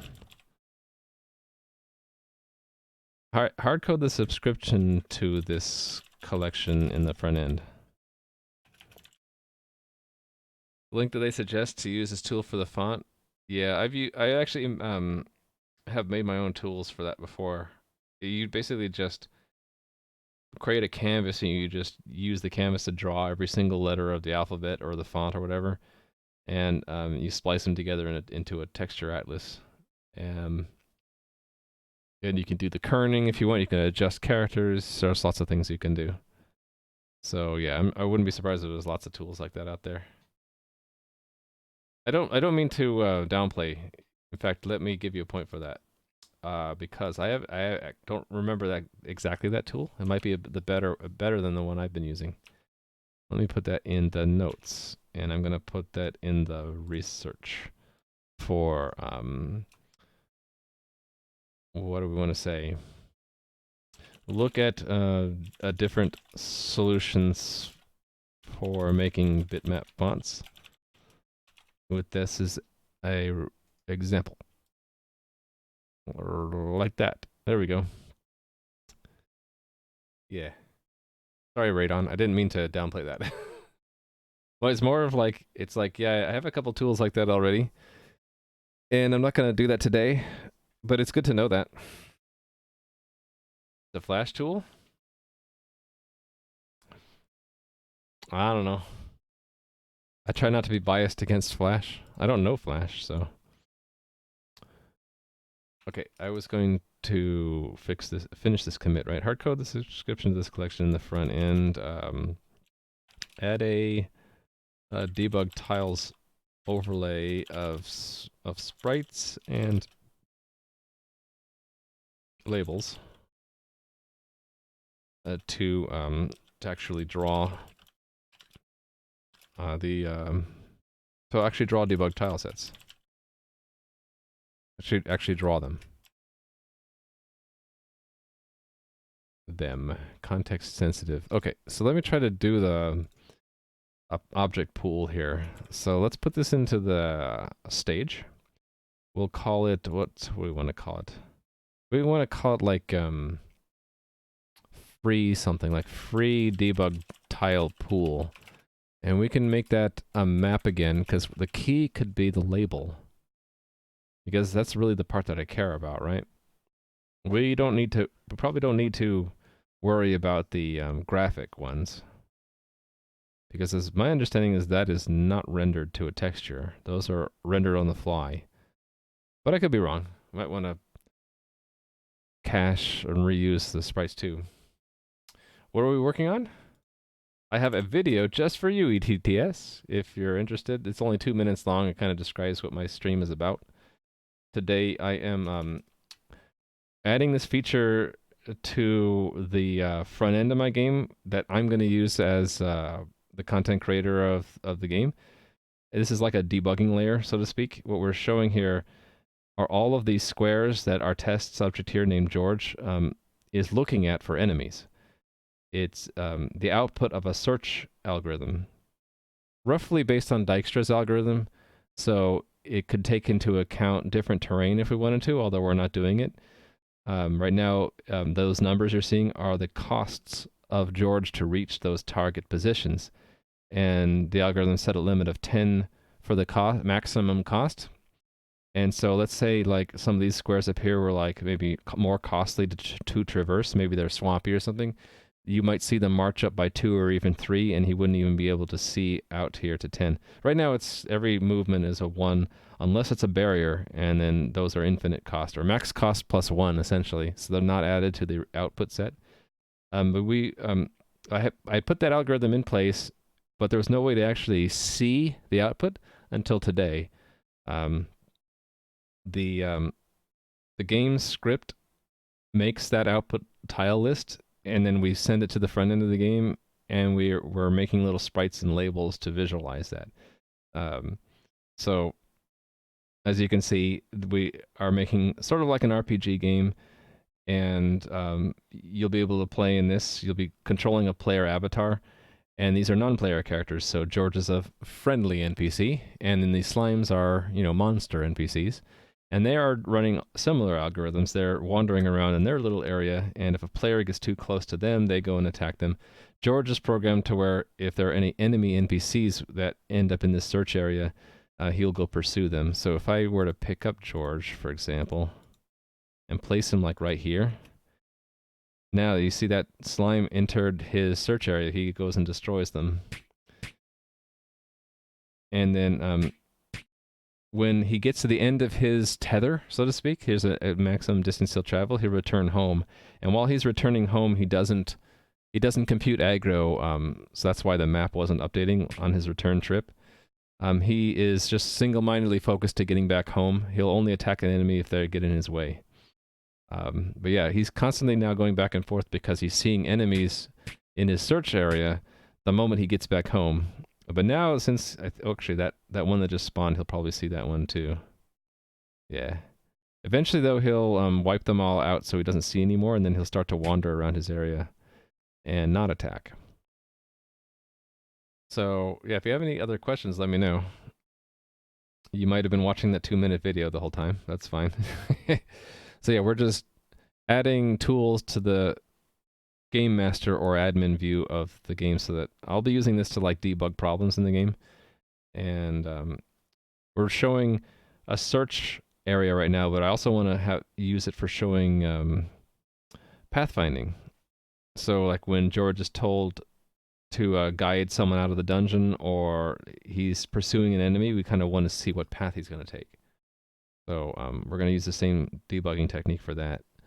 So right now, the little micro problem I'm working on now is we added all these labels, but they're constantly being created and destroyed, and it's very costly. And you can see that cost in the form of these little rectangle sprites there. Should be smoothly rotating, but they're not. They're kind of laggy. They're jumping, and that's because it's taking a lot of CPU time on the front end browser here, constantly destroying and recreating textures for those labels. And we want to kind of, instead of constantly destroying and recreating them, we're going to put them in this free pool and reuse them. So there's the pool that we're going to have. And I was saying before, the key to this map is going to be the actual label. And then the value will be the game object representing the tile, the type, the label. Oh, cool. You gonna check it out after? Nice. So I hope I gave you enough of an intro to go off of right now. Basically, I'm making this game mostly from scratch, so the game engine is really just little libraries I'm picking up, like the front end of the user interface of the game, so to speak, is in the web browser, so I'm using React and Phaser for various aspects of that user interface. But since it's a multiplayer online game, most of the game is running on a server. The server is doing all of the logic for the characters, so like their wandering around, their combat, their pathfinding, all of that's on the server, and then information about what to draw in the user interface is sent back to the web client through a WebSocket. We use JavaScript in the front end, and the back end it's C++ for the framework of the engine, and then I put in some Lua scripts to run a lot of the game systems, just so that we can make quick changes without needing to recompile and all that. So yeah, welcome to the stream. If you have any other specific questions, I don't mind answering them. I have a lot of commands to answer frequently asked ones to kind of, you know, make it more efficient and all that. Also, I find it easier to have, like, find the best answer and then just write it down or record it.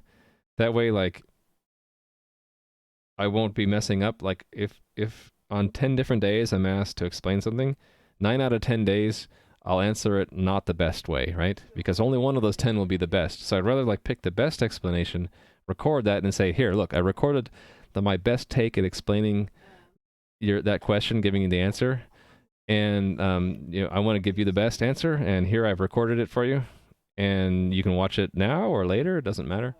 And I'm here live to try to follow up if there was anything not answered in the recording, that kind of thing.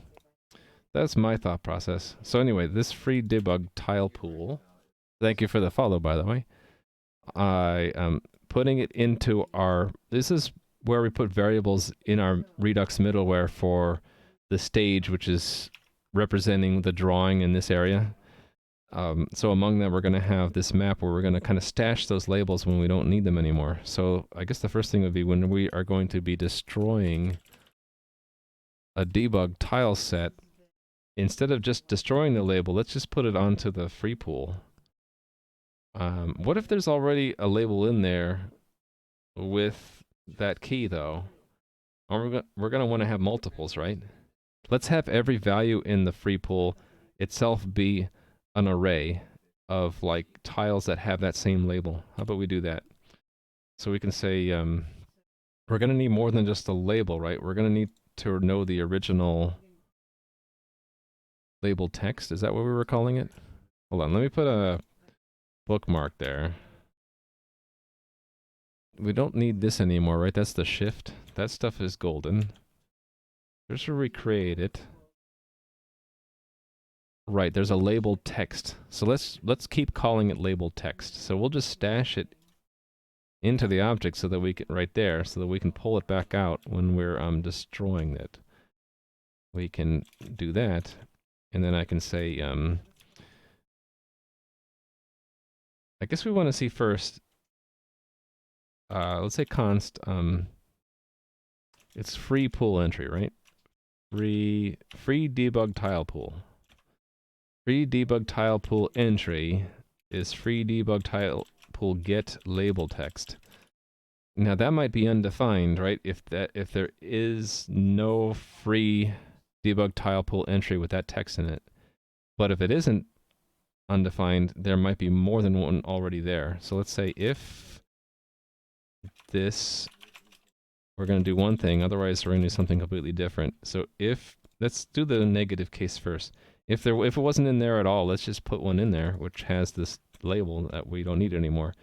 So that would be .set label text, and we'll make a brand new array that has one element in it, which is label, right? Now, if there already is an entry, then we have it, and we can take it, and we can do push the label onto the end of it, right? And then we don't need to destroy these anymore right here, but we will want to destroy them at the very end, right? Maybe this is the right place to do it. At the end here, maybe? So it would be like stage dot. Oh, this should have a stage in front too. Yeah, stage dot. Okay, stage dot. Is this correct? It's stage. This JavaScript stuff is really confusing to me. All right, because this phaser is stage.scene. Stage is our structure, right? Okay, good. So we can do stage.free debug tile pool.for each. Since this is a map, we will get a key and then the value, right? Or is it the value and then the key? I always forget. I always have to look it up again. Let's look it up. For each for map. Callback gets value and then key. Okay, so I don't really care about the key, so we can just say the value, which is an entry, right? Which is going to be some kind of array, which means we're going to want to loop through that. So this dot for each, and then this will be a specific label, right? So label,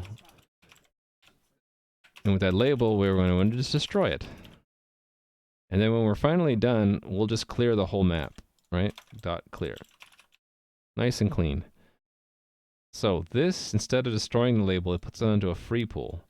So we want to take advantage of this free pool when we're creating the labels in the first place. We want to say, well, rather than just creating a new one here, we want to see, well, do we already have one, right?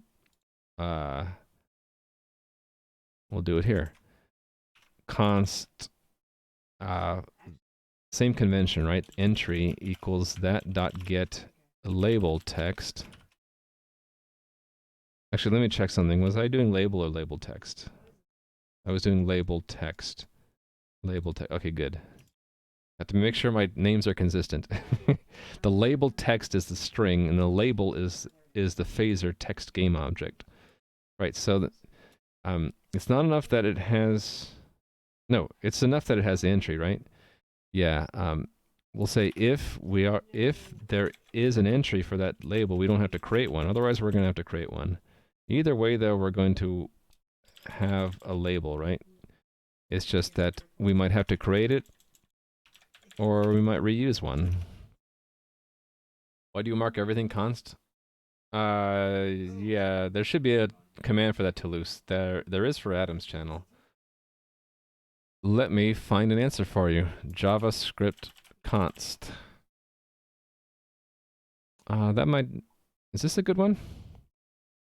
So const is just a different way of doing a let statement, and it's just a way of making the life cycle or the scope per se of the variable limited to where you're using it instead of making it global.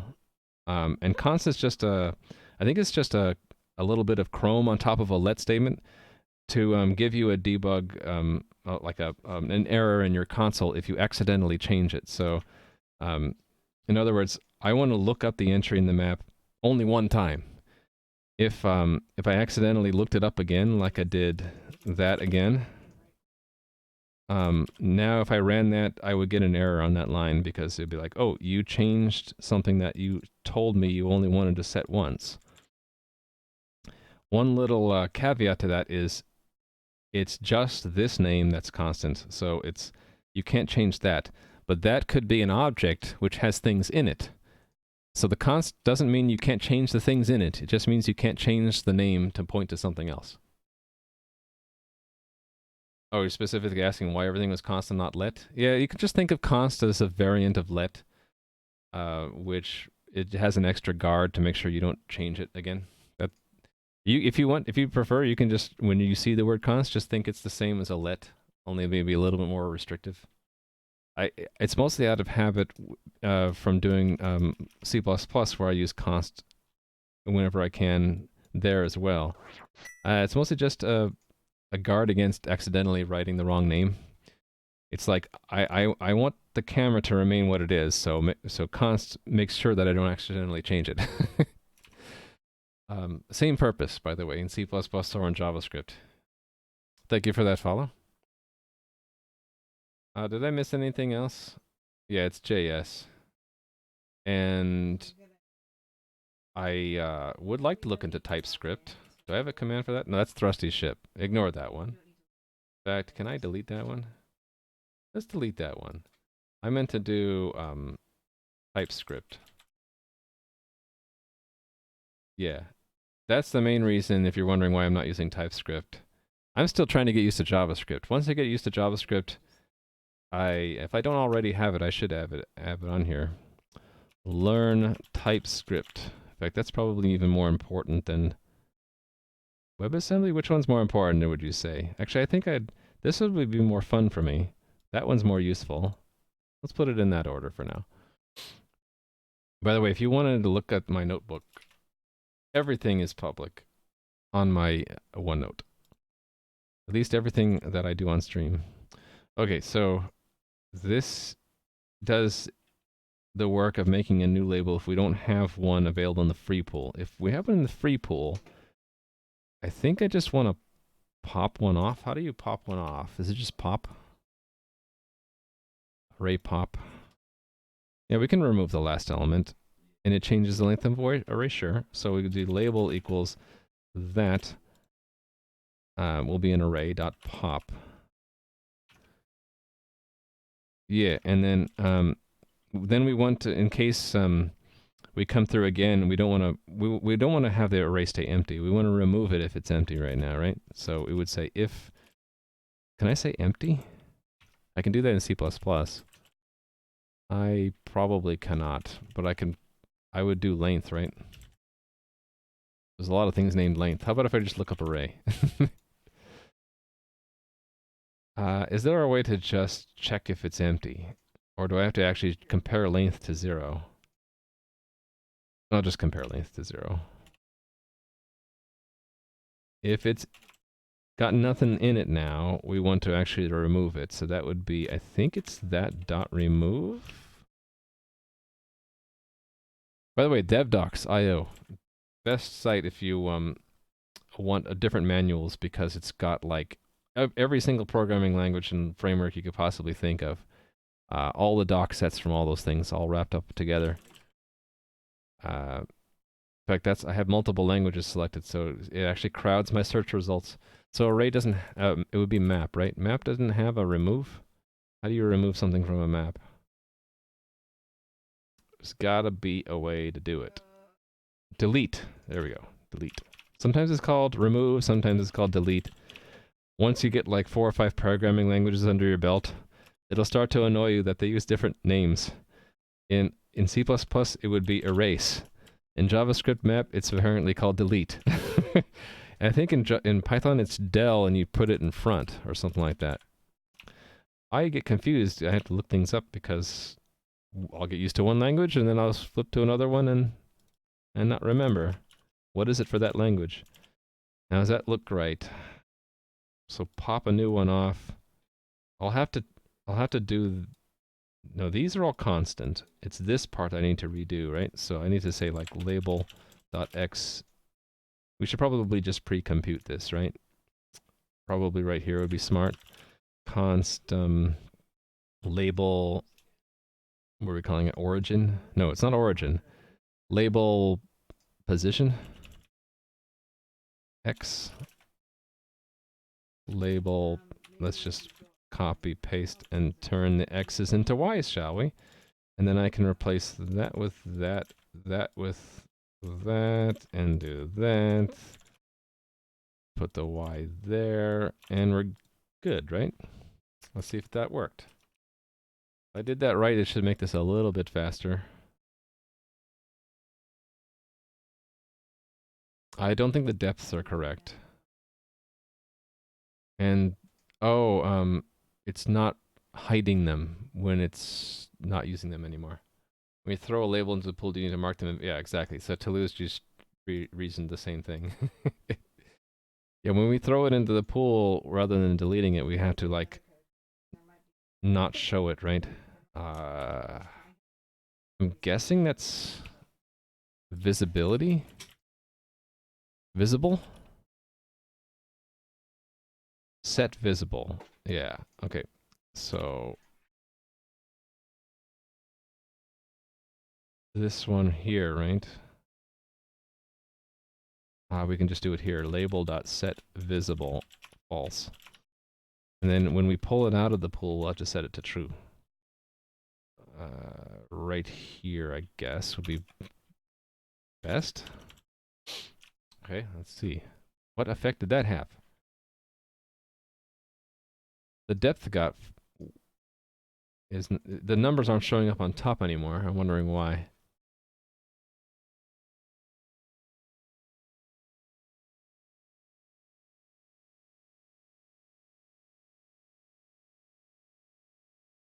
Oh, this is the wrong depth. That's why.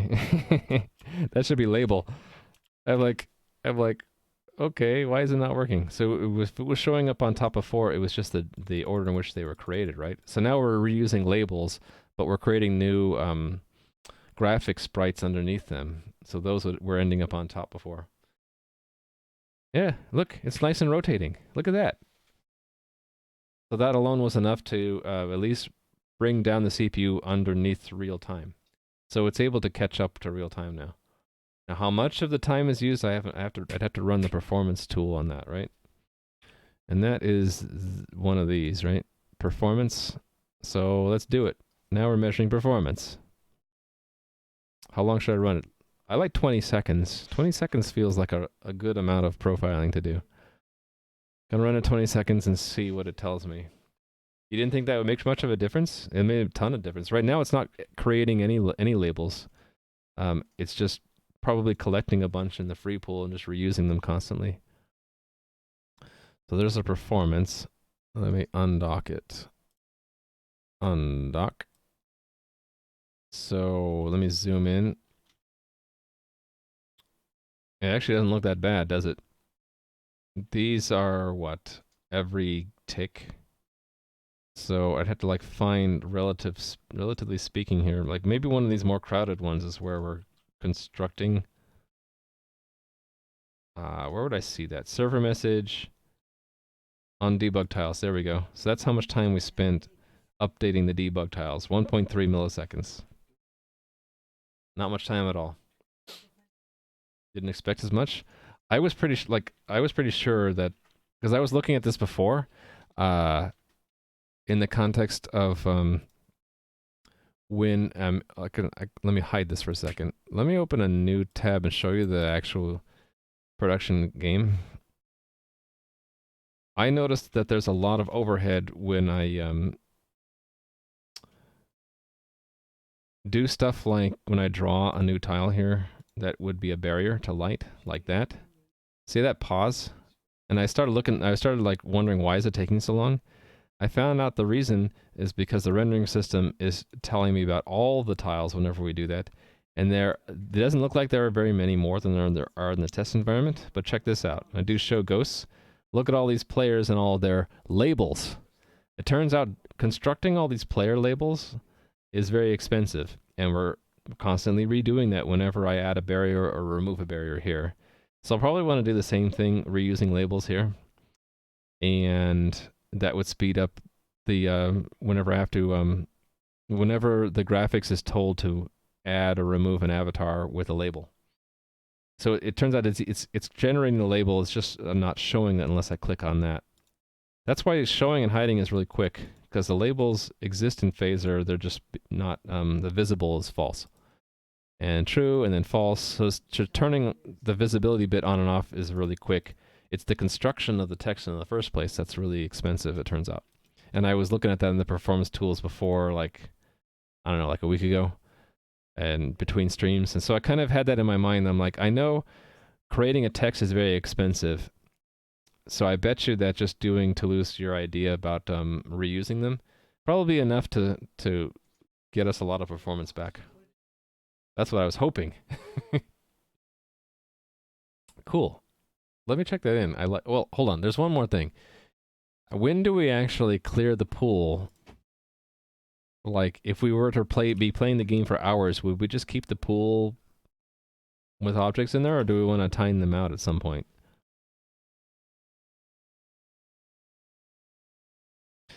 The pool will end up having a size of however many maximum tiles we ever made, right? So maybe it's not that really that big of a deal to just keep it in memory forever. I'm not sure time would be reasonable. I don't know. Maybe when you change to zones. Oh yeah, I should show you that bug, right? So it's zone independent. If I go to the lighting test, you can see the map, even though it's in a different zone. Maybe I should fix that next. To make the debug tiles zone aware, right? So that's actually a change to the backend server because the message doesn't tell us what zone the debug tiles should be drawn in right now. It just says, hey, draw them here in the world, and it only gives us X and Y coordinates. Let me check this in though. This will be considered an optimization, and it was not premature because it was slow enough that we needed to go and do it now. This all goes together, correct? Yes. So, optimize handling labels for debug tiles. So, add a free pool for labels where we store labels no longer needed.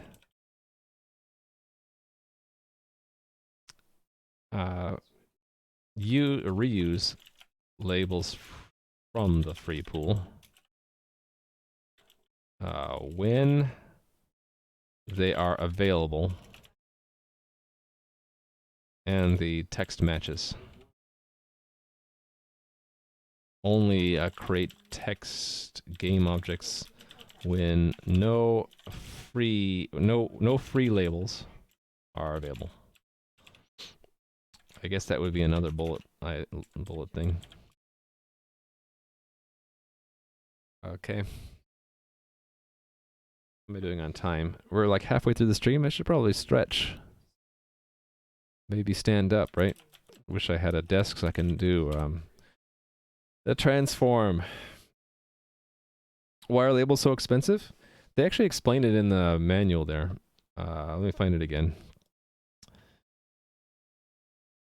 They said a note on performance. Here, let's pull this in here so we can read it easier. Every time the contents of a text object changes, i.e. changing the text being displayed or the style of text, if it needs to remake the text canvas, and if on WebGL, re-upload the new texture to the GPU. It can be an expensive operation if it's used often or with large quantities of text objects in the game. If you run into performance issues, you would be better off using bitmap text instead. So I think what they should say here is you would be better off either using bitmap text or using a free object pool if it's the case that you are constantly recycling text objects, which is what I'm doing. Because I didn't think, I had a hint that I didn't really need to go down this route. I could just reuse, especially when Toulouse suggested. I'm like, yeah, we should at least try that and see how much gain we get. But that's the thing that they recommend, using this bitmap text. So that doesn't make a new off-screen canvas, drawing to it and uploading it. It skips all that by just drawing the text on the fly using a texture atlas. And gives you more work to do on the front end because you actually have to build that text atlas. And I think Rally Monkey, at some point I showed you off stream, right? Like how I was drawing text when I was doing my own OpenGL stuff. You make a bitmap that has all the letters of the alphabet in there, and then you have just a mapping between character and texture coordinates, and you say to draw this string for every character, you look up the texture coordinates and you draw a quad that has a little bit of the texture. So it's a lot faster for the GPU, but you have to build that thing, and so it's going to be very sensitive to what font you're using, what font size. Whereas this, I can use whatever font I want, on the fly change the font size, and the expense is now runtime, where it has to actually build the canvas and draw onto it and stuff like that. Anyway, sorry for the long-winded explanation. I was done with the check-in, right? Done with the check-in. Was I going to follow up on something first before going on to the next thing? Oh, the zone thing? Oh yeah, no problem. I have the problem sometimes I don't know if I over-explain or under-explain or explain just right. Because I don't get the eye-to-eye feedback. Like, there's no one there nodding like, okay, I got it. It was just right. That's good. That's my goal. The zone information. We should just probably do that, get that out of the way next, right? So I need to go back to the back end of the game to include that information. Where would that be first? In the data, I guess? I can put it in where the data is. That was include ECS components HPP, right? In this debug tiles. That is a map from position to tile, so it's not at that level. I think we would put it here. So this is what's global, what's sort of global, so to speak, for one collection. So what if we put it here? Zone. We'll default it to 0 because we're nice about built-in types. This is the entity of the zone in which this collection should be drawn. Or not, well, not drawn, because we shouldn't imply, the backend shouldn't imply what you're going to do with it. This is the entity of the zone in which this collection, we'll say this is the entity of the zone containing all tiles in this collection. So that also implies that they all have to be in the same zone, which is fine because we're never going to view multiple zones at once, right? So that zone is in there, and then I guess we'll start from storage. So there's a test we have for storage, right? What would that, was that in components, this one? Yes, there was two of them. There was the scripted and the unscripted version. Right, so this is the unscripted version. When we access the collection, this, right, so this is the object that has the version. Now we're adding a zone. So let's add, I don't know, a zone. I think we had a test zone. Yeah, I think the common setup for this actually creates the zone. Let me make sure. Yeah, zone equals create an entity. So there should be a zone entity that we can reuse, right? And then this should include that, I think. The store should include the zone number there. And then we should do the same thing in the scripted version. So there should be like a number here. And that number would be zone. And then we would expect the zone to come back out here, right? Okay, so it's not going to build because all this stuff is adding something that wasn't there before. Specifically, the constructor for this guy doesn't take a zone, so let's add it. So I gotta go and add the zone to it. Gotta put comma zone. Is that enough to get it to compile now? Maybe? Yeah. It'll compile and the test will fail, and then we'll go fix the test. So I'm trying to use test-driven development where I change the tests first.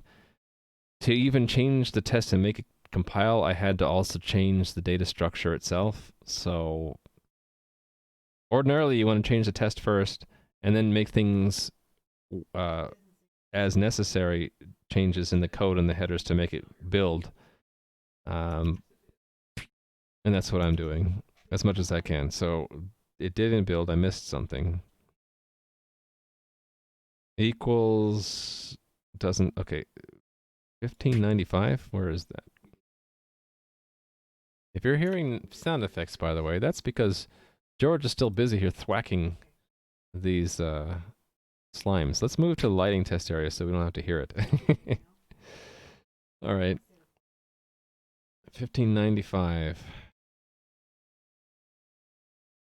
Why didn't it? Oh, I'm in the wrong file. I need to go to rendering. Oh, right, because this also had the same thing in it. All right. 1590. Oh, is this the right place? No. The other rendering. Rendering.cvp. I can't spell. Rendering. This one. Here we go. Yeah, it's used the same kind of construction, so that has to have a zone in it. Yeah, and this needed to have it too, right? Zone. So we need to go to where that's declared and add it there, and we have to document it. This is the... Actually, why am I typing it again? I can just copy from the header. This one. This is the entity of the zone containing all tiles in this collection. Exactly. Try to build it again. I think I saw an error there. Yep, where's the error? This one doesn't take 3 arguments. It doesn't, that's right. Because there are 2 alternatives to that. There's the outer and the inner, and I changed the inner, not the outer. So this class has an outer interface and an inner interface. The outer is what other classes use, and the inner is what it uses on itself. And that's why there's a little bit of repetition because of that, because it's used internally as well as externally. So that means this will have an implementation too, which has to change as well. Not there. Not there. Okay, this we need to change. I'll get back to that one. This one. And basically is forwarding after grabbing the mutex of the... This is the inner, the outer calling the inner. The external API calling the internal API. You just notice the lull in the overlay looks strange? Oh, but only sometimes. Why is that? Is that a bug in the overlay? Yeah. Is that a broken image and then LUL? How did that happen? Let me grab that text and save it here and give it to CM Griffing later.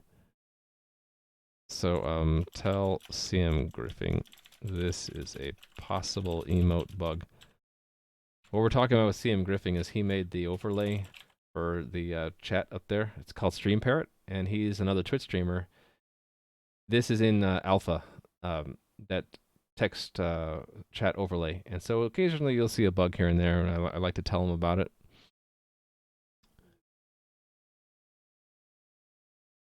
Okay, this should build now.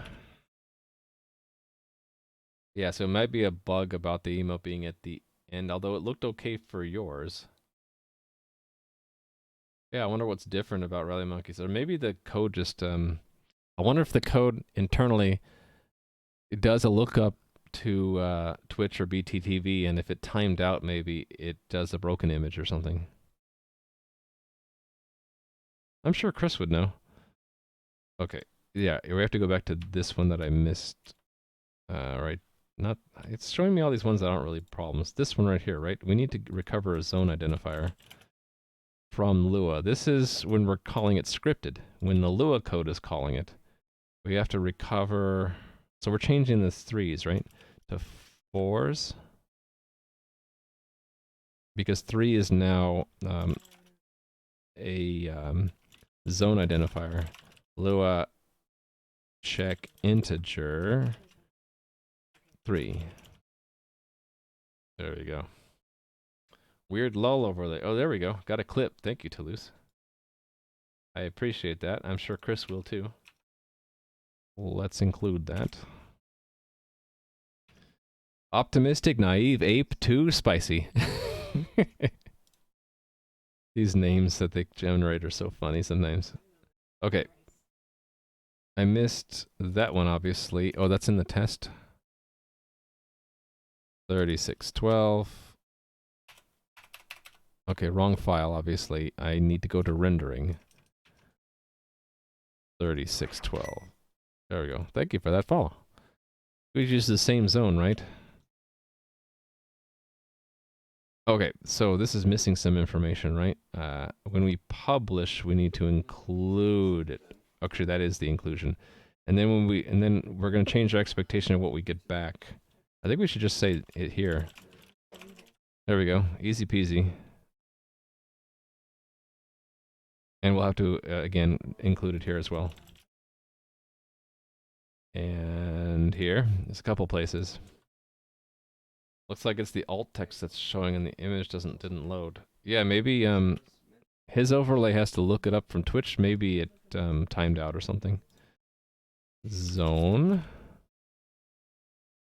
And then this has now a zone in it.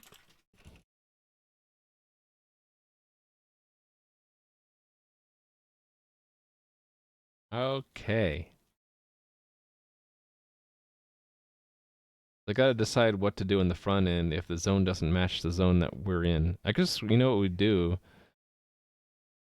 is we just wouldn't send it. But okay, if we had already sent it and then we switch zones, would the front end drop it from display or would we want the back end to do it? You know what? I'm thinking that we shouldn't actually transmit that. We should make the back end do it. Like send it or not send it. And instead of not sending it, we should send a message saying like remove debug tiles or something. Yeah, I'd rather do that. Okay, so I know it's linking, but I want to make more changes now. Let's search for that. And not everywhere though. Not those 3 places. Was it just 2? Okay, so we'll drop them. And I'm gonna want to add another test for like if we're in a different zone. So let's do that. So let's take the example where we publish new debug tiles. And let's have one where it doesn't publish it because it's in a different zone. Yeah. So do not publish new debug tiles with subscription when in different zone. So I get away with making these long names. Number one, because I can, because I'm the developer, but also I feel that with this upper snake case, that it's not too burdensome to read it, almost like a sentence, and yet it still stays as a single identifier. Why it's taking a long time to link right now. Weird. Okay, just finished. Right, so in this one, we want to actually put the camera in a different zone. So let's, like other zone, so we'll need to actually create that. Const auto other zone is components, create entity. And that's all we need to do. Just say it's in a different zone. And we store tiles from zone instead of other zone.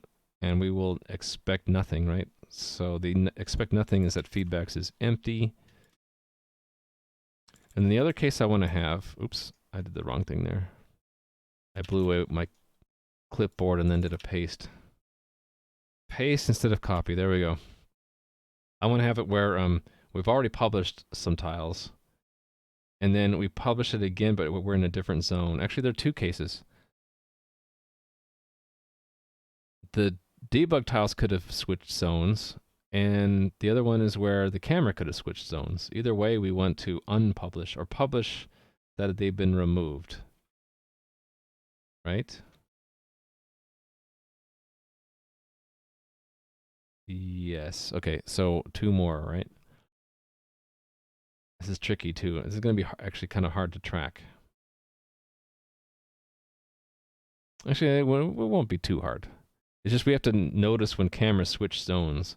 So we'll have to go through, and I guess what we'll do is just we'll drop all debug tiles because we know that the ones that we've told them are in an old zone. Yeah, okay. So 2 different tests, right?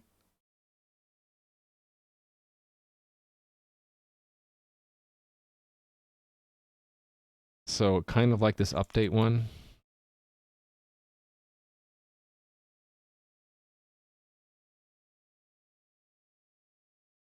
Where it'll be a publish, I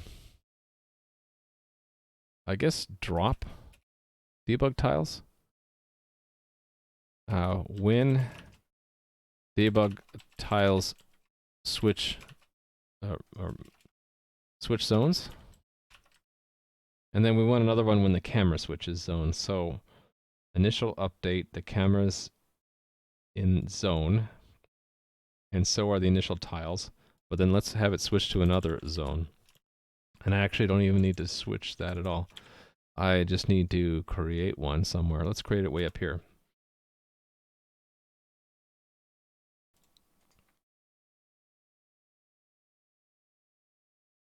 I never did stand up and stretch. Oh well. Other zone. Components. Create entity. Okay, so we publish them in zone, and then we publish them in a different zone now. And we would expect a different kind of message. Drop debug tiles. Key foo. I think that's all we need to say. Stretch time? I know. Time to get up and stretch. So the other alternative is when camera switches zones.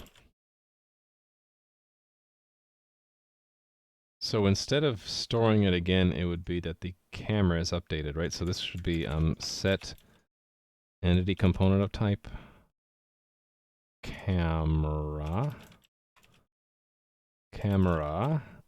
JSON object. I don't really like that indentation style for C++. I'd rather do that. And then, oh wait a minute, it's not camera, it's pause. Yep. And it's this that got updated. So this moves to other zone. Otherwise everything changes, or everything stays the same otherwise, right? And then we should again get a drop debug tiles. Sounds good to me. Build. Makes me kind of want to change the other message type to be add debug tiles or change or set or something like that. I don't need to right now. We just want to run all these tests, right? Oh, I have to scan for tests again? It doesn't show me the bar here, which means it forgot where my tests are. I have to scan them again. Scan, scan, scan. Okay, found them, so show me them all. And run. Okay, so they broke like I thought they would. Do not publish them in a different zone, and the two drop ones fail. That is correct, right? So let's do this one first. When we're in a different zone, that's just a zone ID check in comparison, right? In the rendering system, in this publish debug tiles, right? So we would go through all cameras. Where do we get the camera's position? Do we even? I don't think we actually do. Unless it's available here somewhere. Oh, it is. So we can take advantage of that. So if the Z is the zone there, and I can compare it to what?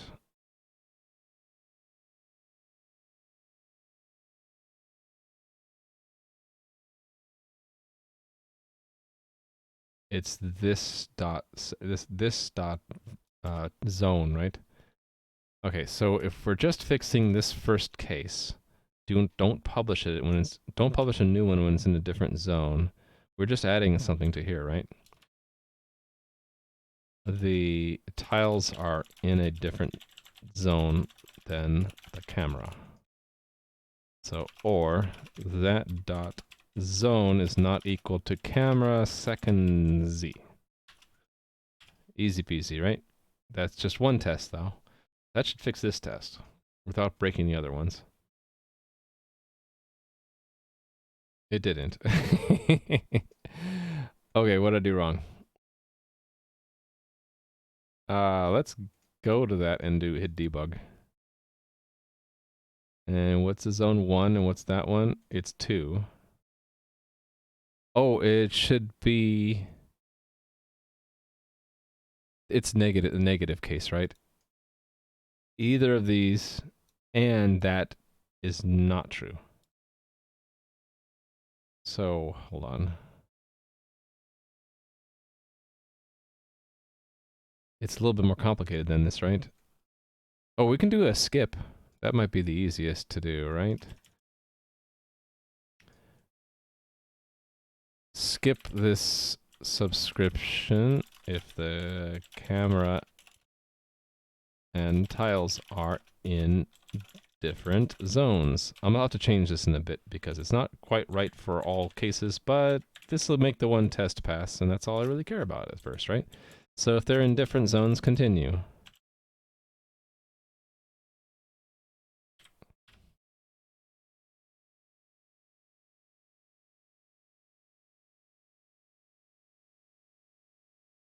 Run it again, and it passes, and we should be able to not fail the other ones, except for the two that we're already failing. So, this is which one? Drop when the camera switches zones, and the other one is drop when the tiles themselves switch zones. So either one will be during a publish, right? So I need to go to publish again, and it will be in this continue, I think, right? If either one changes, we'll go into this continue. So instead of just continuing, we should see if we've already published it. I think that's what we would do here, right? So let's do that first. Up here. And we'll say, look up to see if the camera has already been told about this debug tile collection. All right, so instead of just continuing, we want to do this thing, right? If that is true, then continue. Otherwise, actually, we're going to continue regardless, right? It's this negative case we got to worry about. If there is an entry.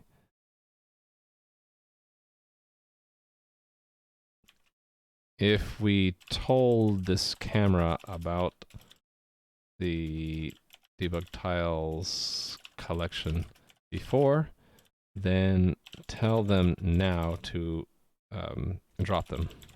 So this is where we are going to do two things. We got to tell them to drop it, and then we got to remove this entry. So the removing the entry is really easy.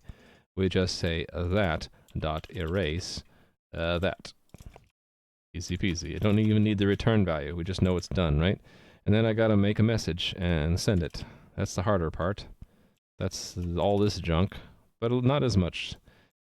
We just say drop debug tiles. We don't even need to say the tiles, and so we don't need any of this stuff, and that's it. That hopefully fixes the other two tests. Then I gotta update the front end. Gotta implement drop debug tiles, and then we'll be good, right? Okay, I didn't fix either one. Oh, that's interesting. We got an extra message. Oh, because the zone, we changed zones. Well, this one shouldn't have gotten an extra message, though. What do we get here?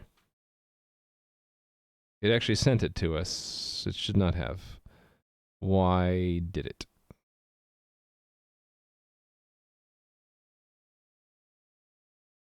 Let's go to that test. What happened here?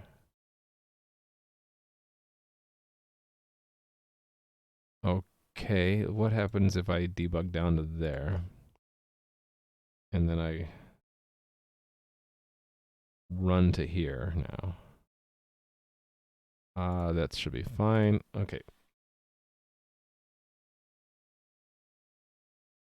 Label bar feels like there could be a joke there. Oh, la bar. LA bar. Watch out for those LA bars. Okay. So it found an entry. And right, then we gotta compare the zones. One is, oh, it's the camera's, oh, it's looking at the old zone, not the new one. That's the problem. Oh, wait a minute, no, it should be looking at the new zone. How does that, why is that still a 1? Hold on. That store should have set, what is that? That's a 2. It should have set a 2. Why is it still a 1?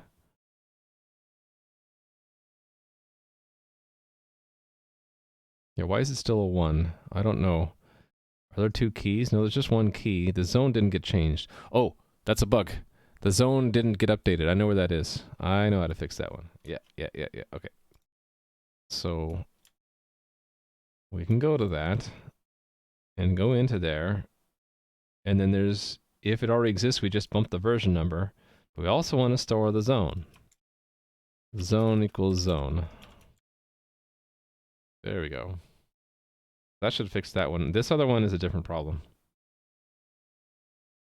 It has something to do with, yeah, actually I know what it is. It's because when the camera switches zones, we get a new sprites message that we have to ignore. Or at least account for. It's telling us what the sprites are in the new zone that we're in. And I don't know, because those two will come together, I think we just have to bite the bullet and expect both of them. So let's do it. We'll expect that both, there's a sprites message, which has a sprites, which is an empty array, because we actually don't have any sprites to talk about in that new zone. And there will be the drop the debug tiles from the old zone.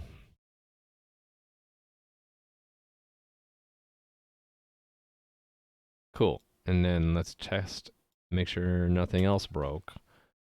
No, I broke something. What did I break? Do not publish new debug tiles when subscription when in different zone.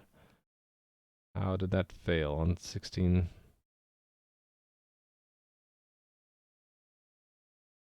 What happened here? What feedback did we get? Let's see. We got a message. What's the payload? Message. Second. These JSON structures are kind of painful to dig down into on the debugger. Object key type.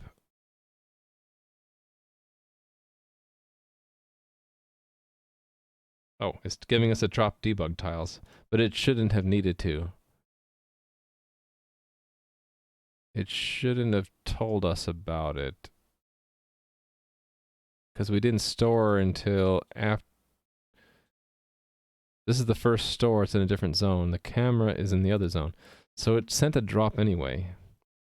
Why would it do that? That would have been here, right? It should have hit discontinue, right? Oh, wait, hold on.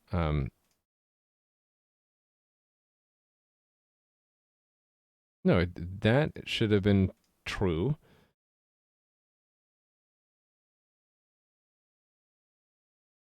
Oh, wait, this should go inside of that if. I messed that up. That's what happened. There we go. So only if we told them about it before do we want to tell them to drop it. As well as remove our record about what version we told them about. Yeah, see, this is why I have unit tests. When I run them all, I'm like, oh yeah, something is still broken. Okay, they're all working. Was there some other thing I needed to test? Did I change something in the coordinator side? I feel like I did. Let's run all those tests again.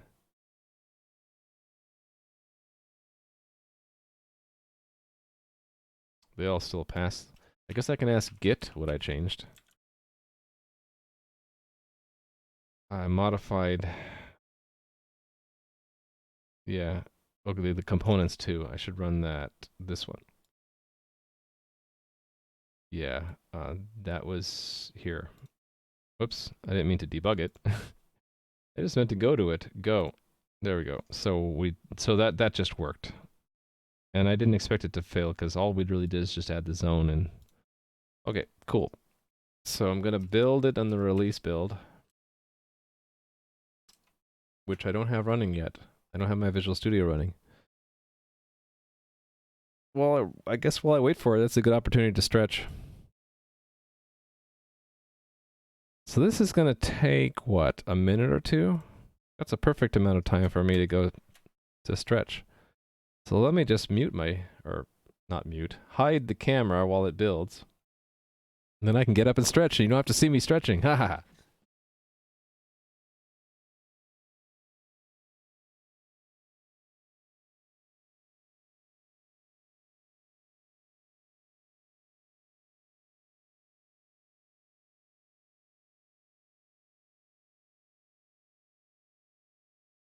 Okay. Quick stretch. Guess while that's going, I can also update the current task. What are we doing? We already did that, so now we're adding, we're fixing, we're making sure debug tiles don't appear in the wrong zones. There we go. Crossover coding exercise channel. So Rally Monkey, have you seen CM Griffing stream? Every hour or 2 hours, he'll actually have a scene called "It's Time to Stretch," and he has a scrolling image that has the Monty Python sketch Ministry of Funny Walks, and he'll have that scroll by while he stands up and stretches. It's pretty funny. Got that loop done? Good. Now get down and get me 20. Yeah, Ministry of Funny Walks. Alright, is this done building? Still going. That's fine. You know, it needs time to optimize and all that. I should just take the opportunity to run some other unit tests that should not have broken. Let's run the entire game's unit test suite. Load some more cores, right? Because we're only using, what, 4 cores here? That's what this little number here means? Which core it's being used? Or what job number? Which thread?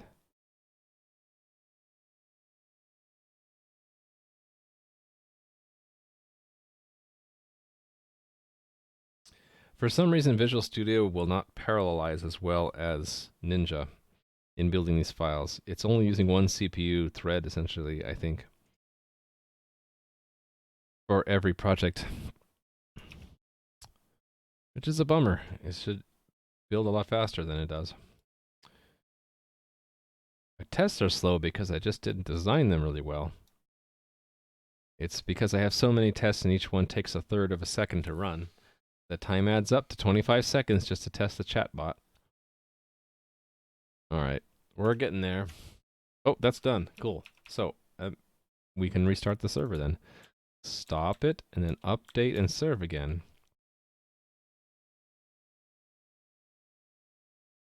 It starts up really quick. Actually, it starts up a lot faster than the production server. I think it's because the dataset is smaller, to be honest. And now it's up.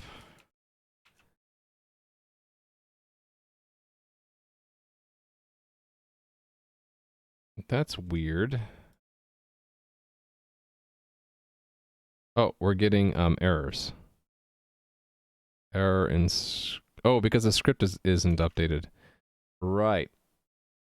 Oh, that's interesting. I also got a crash on one of our unit tests. Which one crashed? Let's do abort. Which one crashed? Oh, that one. Yeah, I know why that's broken. I need to go back and fix that. It's because I'm in the middle of changing the ticketing system. I didn't go back and fix some of the old unit tests that I broke. I will just manually run all of these to make sure nothing else is broken, because these all run pretty quick. It's the coordinator ones that are really slow. Yeah, so the only one I have problems with is the ticketing system one. Actually, a lot of these didn't run. You know, I'm not going to run them now. Okay, need to fix the scripts. So let me run the automation so that as soon as I save the scripts, I should make a batch file for this. As soon as I save the scripts, it'll just upload them to the game. So that's scripts.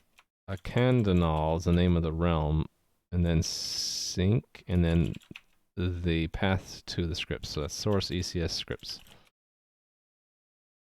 So it connects to the game, and it's showing us the script errors. Let's go fix the scripts now. We'll do this test-driven development again, right?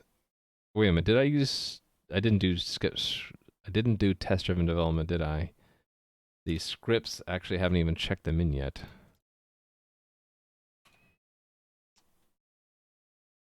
Oh no, I did. Shoot. Check them in without tests. I'm a bad developer. Okay. Find the scripts. It would be, Store debug tiles, right? Yeah, here it is. So there's no test for this. Mostly because I just hacked in that concept. But the thing that's broken here is it's not passing the zone that George is in. So we know that it's pos.z. There we go. That should cause the errors to go away. Yep, errors stopped, and now this is fixed again. So if I go to, like, lighting test, it should have told me to drop... Oh, it probably did, and it said it was unrecognized, right? Yeah, received unexpected message, drop debug tiles. So I just forgot to implement that. Let's do that. That would be back in stage.js.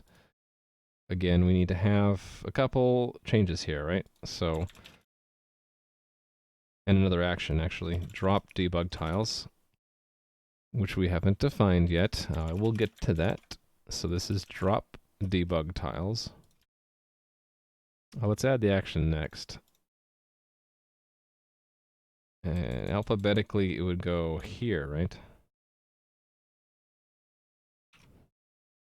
And then we'll put it here. Actually, that's not right. Hold on. That is not in the right order. Now it is. Collapse, please. Const. Try again. Const. Try a third time. That equals... I will need the action, right?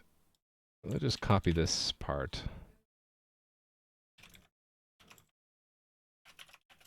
Alright. There are no tiles, it's just a key in it that we need. And I will not need a get state, will I? We really just want to delete all the tiles that go into that key, so it would be destroy debug tiles stage key. I think that's all I need to do, right? Then I'll go back into the free pool and we're all happy, right? So we just need to have this dispatched in the first place. So that's server messages, right? There is drop debug tiles goes to on drop debug tiles. Const that dispatch message. Let me steal from debug tiles. And paste. So this should be drop debug tiles. We get the key and there are no tiles. There we go. See if this works. So there's some debug tiles there near George, and let me go to lighting test, and they're gone. And then they move back, and they're there again. And then they're gone. And then they're there again. And then they're gone. That works. Cool. Oh, what's going on there? Ooh, look at that. We have some weird bug going on there. What is that? Look at that, Toulouse. Got some... It's all... It's like lost its mind about the labels. That is a 6, but it's not putting it in the right place. And those, see how those are jumping back and forth? What is that? How could that happen?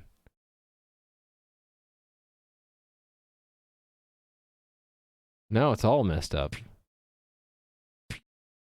Doesn't like 7s. Yeah, but also there's some 8s, 9s in there too that weren't being drawn. It's lost its mind. But it does it have to do with the drop message? Let's see. If I don't switch zones, does the problem happen? I can test this out how. There's really no good way for me to test this, is there? I guess let it sit for a while. Let me at least check in what I have. We obviously have a bug we have to fix, but for now, let's just check this in. All these go together, right? So, restrict debug tiles to specific game zones. So,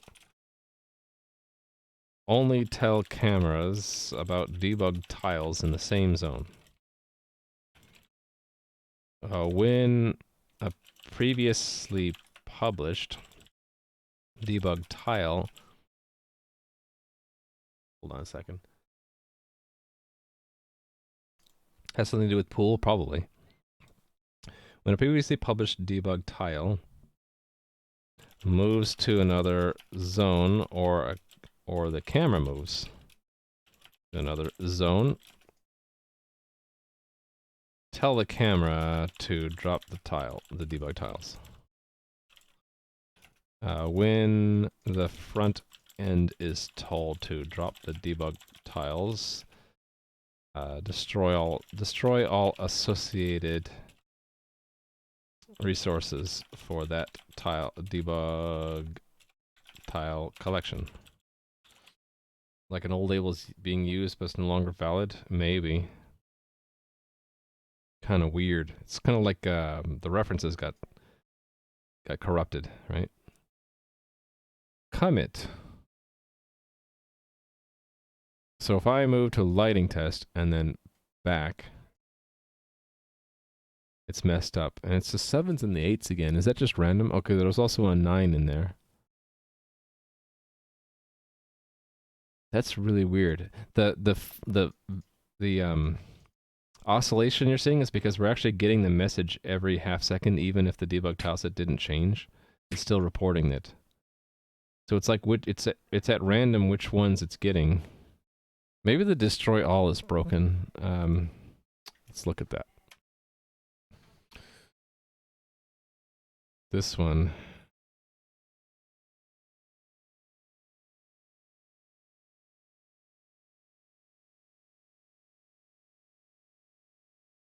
But we're calling this whenever it's updated, right?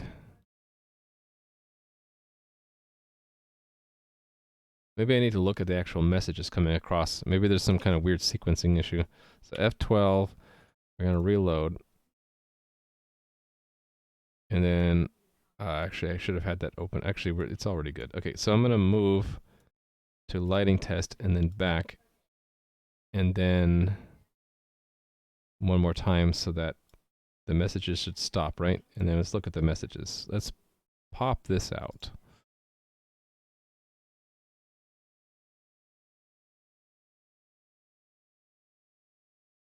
So here's the last set of debug tiles for Key George, and then actually no, there's the last one.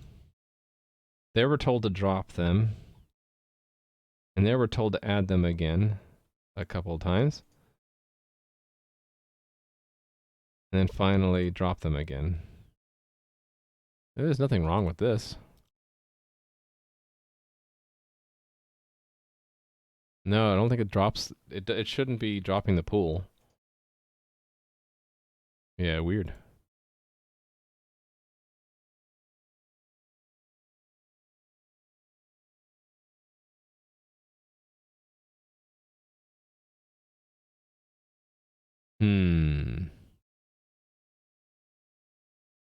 Oh, wait. Did I do double equal or triple equal? I did get.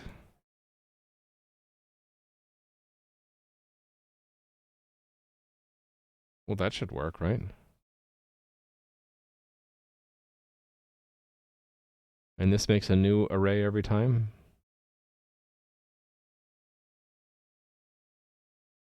Okay, the problem I have is that this debug tiles is called every single time. The first thing, every time we get new tiles, we always delete all the old ones. So it should be constantly putting them into the free pool and back.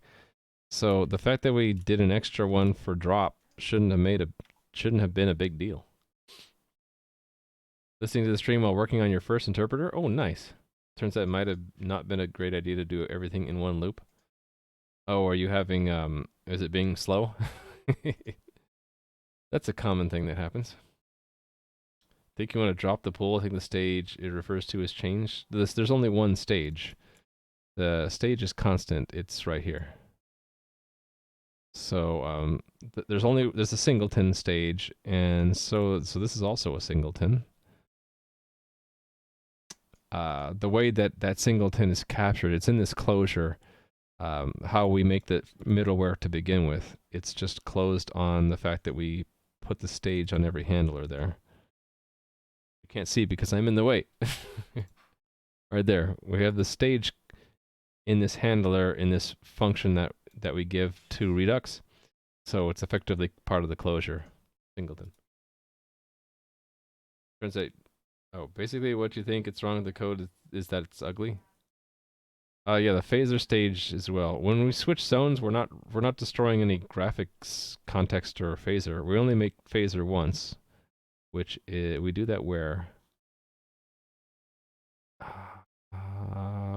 Where do we create phaser?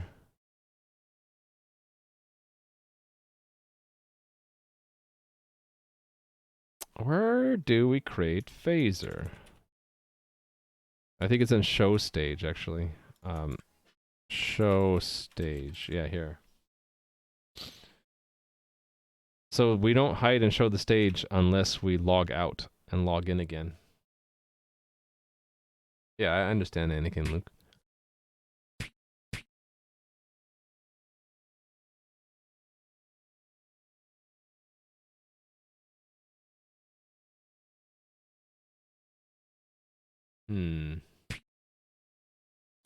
Hey there, Red Sky One. Not gonna be able to make it today. Going to watch the vid, and like it if there is unit tests.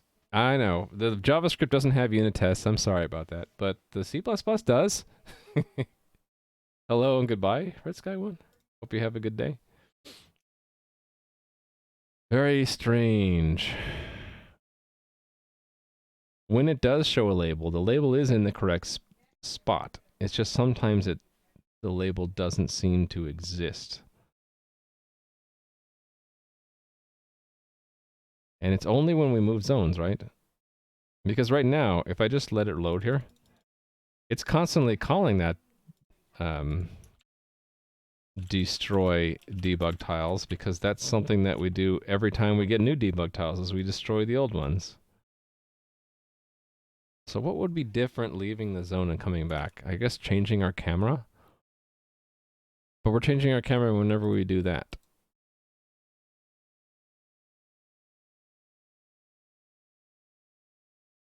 Don't know. Don't know.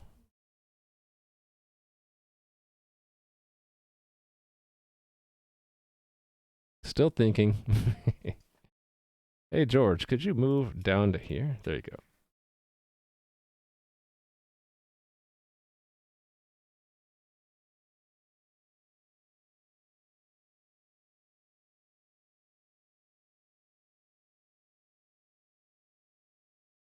Weird.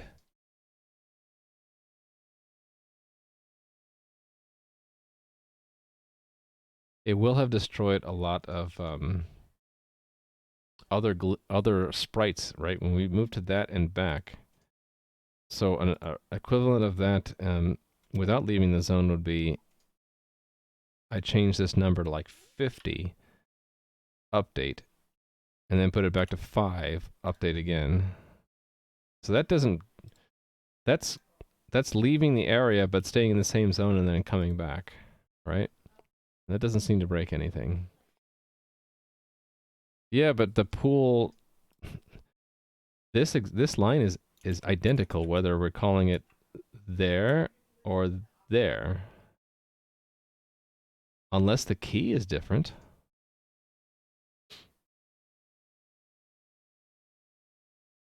What's the next level of debugging? Console.log? Dropping debug tiles for... it's been a while. It's like this with backticks, right? And then I do key. I put that print, yeah, like that, right? And then that. And then inside of here we can say destroying, and then Yeah, I could use the debugger, but I kind of want to just see the sequence. So, debug tiles. Let's see if this is ever called. Destroying all debug tiles. Collections. And this would be, receive new. Okay. So we want the console here now. So receive new, destroy. So it's always receiving and then destroying the old ones, right? Wow, he wandered far that time. So if I tell it to go, let me do a manual zone update. Just do a 3 there and then flip. So it said dropping, which meant the same as destroy, but not adding a new one, right? And then we put it back to 2. And it's already messed up. Dropping, destroying, receive new, destroying. The only thing I can think of is it called destroy twice. Is that the problem? It put it on the free pool twice? Did I do something stupid like that? It wouldn't put it past me. Oh, let's see if I did that. So, destroy. What does it do after it loops through? Oh, yeah. It assumes that you're not going to use it anymore, so it doesn't remove it. Because we're using it in a context where we can't, because we're looping through. So, what do I do here?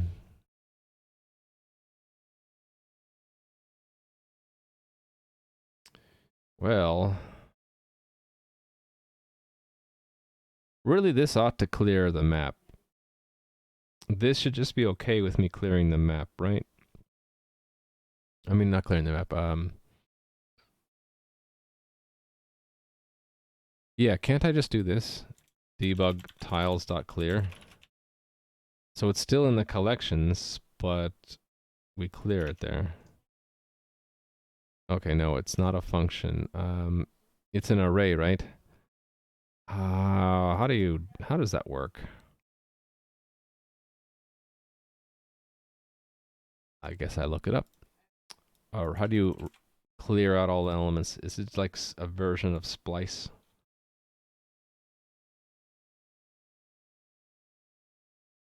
I don't want to reassign it because then it won't change the original array. It just replace that, make that variable point to a different array.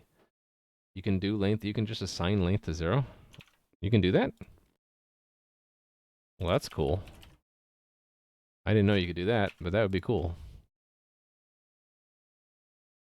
It didn't update on its own there. Okay, that seems to work. I'll give you a point for that. I didn't know you could do that. Seems counterintuitive to me. You would think length would be read-only. Okay, now I flip to a different zone. And back. Okay, that's what it was. So I was basically putting stuff on the free pool and then putting it on the free pool again, which makes sense. So then it would be on the free pool twice. So then it would end up being the same object would be used for more than one place, and so it would be, its position would be set twice. Yeah, that makes sense to me. Okay, so that's the fix. I don't need these debugging things. I just need that line. So let's just Control J the whole thing after I stage what I want. All right. So fix bug in not clearing debug tile map after releasing its the resources inside it. So fix. Let's just say clear a debug tile map after releasing the resources inside of it. Fix bug in debug tile maps accidentally what should I just say? Fix bug in debug tile maps drawing after leaving re-entering zone. Yeah. just say what the original symptom was and then how we fixed it. Yeah. I mean, I should have done that because we're expressly releasing all the resources, but we still have that array around, right? The other thing would be to delete it from this collection, but I can't do that because I'm looping through the collection when I call that sometimes. So this makes more sense. So it'll loop through, and the entry, the value that we're not looking at here, will go from an array that's, you know, more than 0 things in it to an array that has 0 things in it, and then we would delete it. Actually, do we want to delete it from drop too? Actually, I think I want to do that. So I want to do drop. This should actually remove it, right? Stage dot. Thank you for that follow, by the way. Debug tile collections dot delete key. That's the syntax, right? Is it? It's dot delete, right? Right, that's when we delete the label out. What is this? Right from the free pool.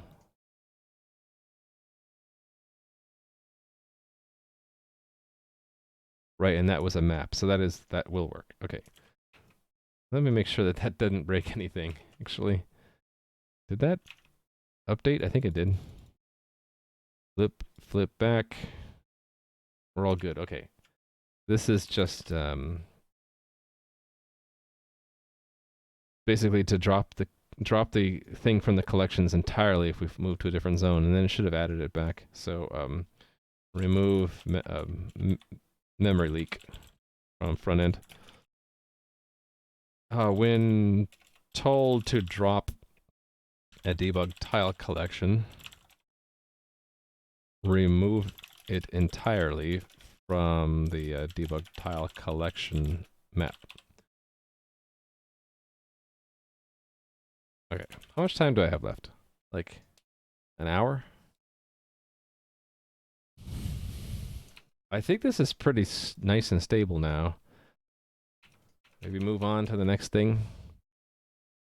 So retrieving a list of things that are available and being able to select one, maybe? Okay, this we can do easily now because the back end supports it and so does the front end. There's just no API to do it. I could just put that in now. We can do this now in the unit test framework. That's easy enough to do. So let's do that. Back to components tests, I think. And it's just be another API, and there has to be both a scripted and an unscripted version of it too. Let's do the unscripted first. This is drop debug tiles unscripted. So we have the tiles, the part of the setup is to set them, and then the act would be to actually drop them. And we just need a key.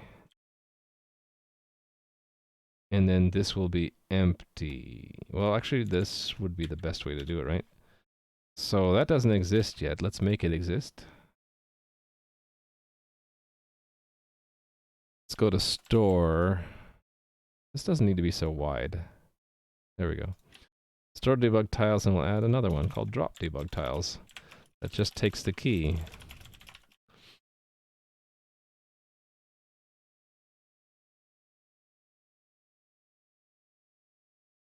Right, the hard part's going to be in the rendering system, because the camera will have to look for debug tiles that don't exist anymore and then tell the camera to drop them. So remove the given collection of debug tiles from storage. This is the unique identifier of the debug tile collection to drop. Don't need zone or tiles anymore. Okay.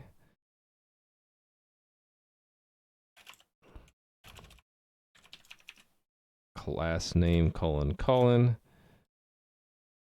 Let's just have it do nothing at first to make sure it links.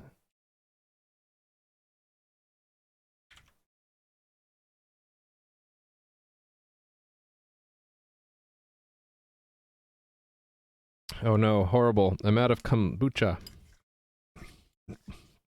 I am out. Run it. It fails.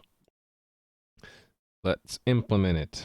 We're going to want to call it internally, so we're going to do the same thing that I did for store. We'll forward it to an internal one.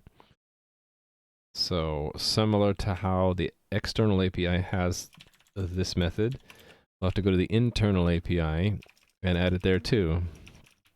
Just have to go to the correct file, store this one, and paste. And then go to where that's implemented and paste there. This is the internal method. It's got an impl in front. And I think it just needs to be a one-liner. Void debug tile collections erase key. Easy peasy. That should fix that test. It's the rendering system is going to have most of the work though.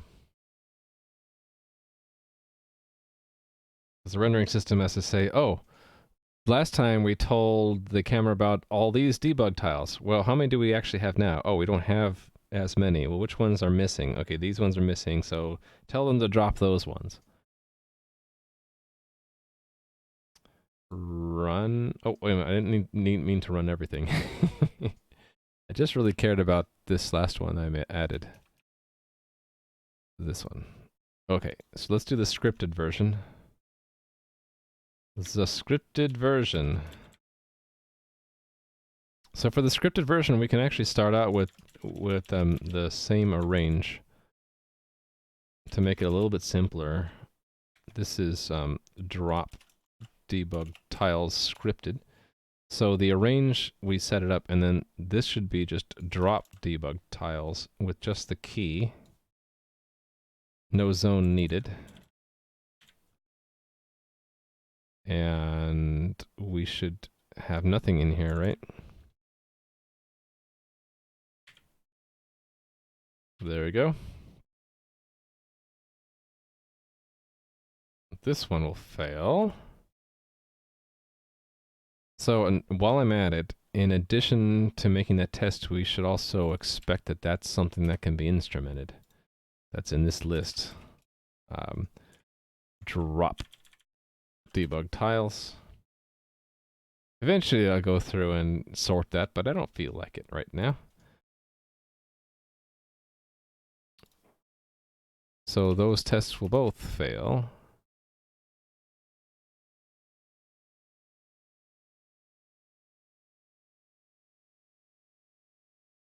That one fails because it doesn't exist yet. Let's make it exist. So let's add it to the list of functions. And then let's go to where that's declared. That's actually the wrong one. There's two of them. There's two of them. This one, yes, that declaration. Okay, and then I need to have a drop. And we just need those first two lines, I think. This is a drop debug tiles.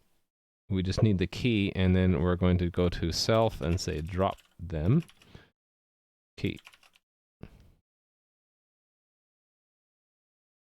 And that should be enough. That should work now.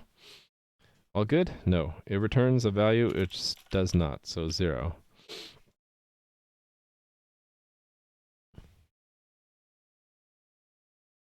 Okay, done. So this should pass now. Yay! And hopefully we're making Red Sky 1 happy, because look, unit tests, see? Test-driven development. As much as best as I can do it, which is not perfect, but you know, we get by with it. Okay, so we can drop it. The rendering system needs to be updated though. It needs to do the right thing when we drop it. So I really only need one test, right? We can start with a test that's similar, which would be like publishing an update. Where is the publish update? Right, publish debug tiles update. Let's take that test and copy it. put it down to the bottom here, and we'll call it publish drop debug tiles. So the arrangement's the same. The only thing different is the act. Instead of doing a store, we're going to do a drop. And so we don't need to change them. We just say what the key is. We should get the same kind of message like this one, like that we dropped it right here. That's what we should get. And it won't work right now. Should I have a test where we drop it and they hadn't subscribed at all? I don't think it's necessary, because it would be like it never existed, and so no one would care. Right, so there's no message right now, even though we dropped it. So this is something the rendering system's got to do for this publish, right? It goes through all cameras and then goes through all the subscriptions. Right now it just skips it if there's no such one. This is where we need to make a change, right? If there is no such one, and there was before, we need to tell them to drop it. So we'll move this line even further up. Look to see if the camera has been told about this. So if they have been told about it, we need to drop it, right? There's going to be some repetition here. I think I'm going to have to copy some of this stuff. Actually, what I can do is combine these two. Right? I can say if either of these two conditions is true, then we're doing the same work, actually. So skip the subscription if any of these conditions, if any of the following conditions are true. There's no such debug tile collection.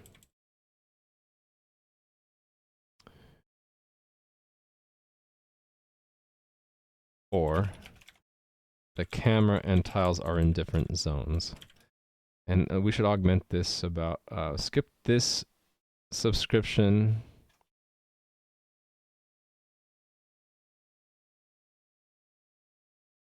and tell the camera about, well, actually we should just make this another clause here. This should just go here. If we told the camera about the debug tiles collection before, and then tell them to drop now. So, did I do this right then? Right, so if that it doesn't exist anymore, or if it exists, because of the short circuit, it'll never test that if that is true. But if that's false, it will test it to see, well, did the zone change? And then we don't need this comment because it's sort of explained up here, right? If we told them about it before, then tell them to drop it. But whether or not we told them, always just skip. So that should fix it, right?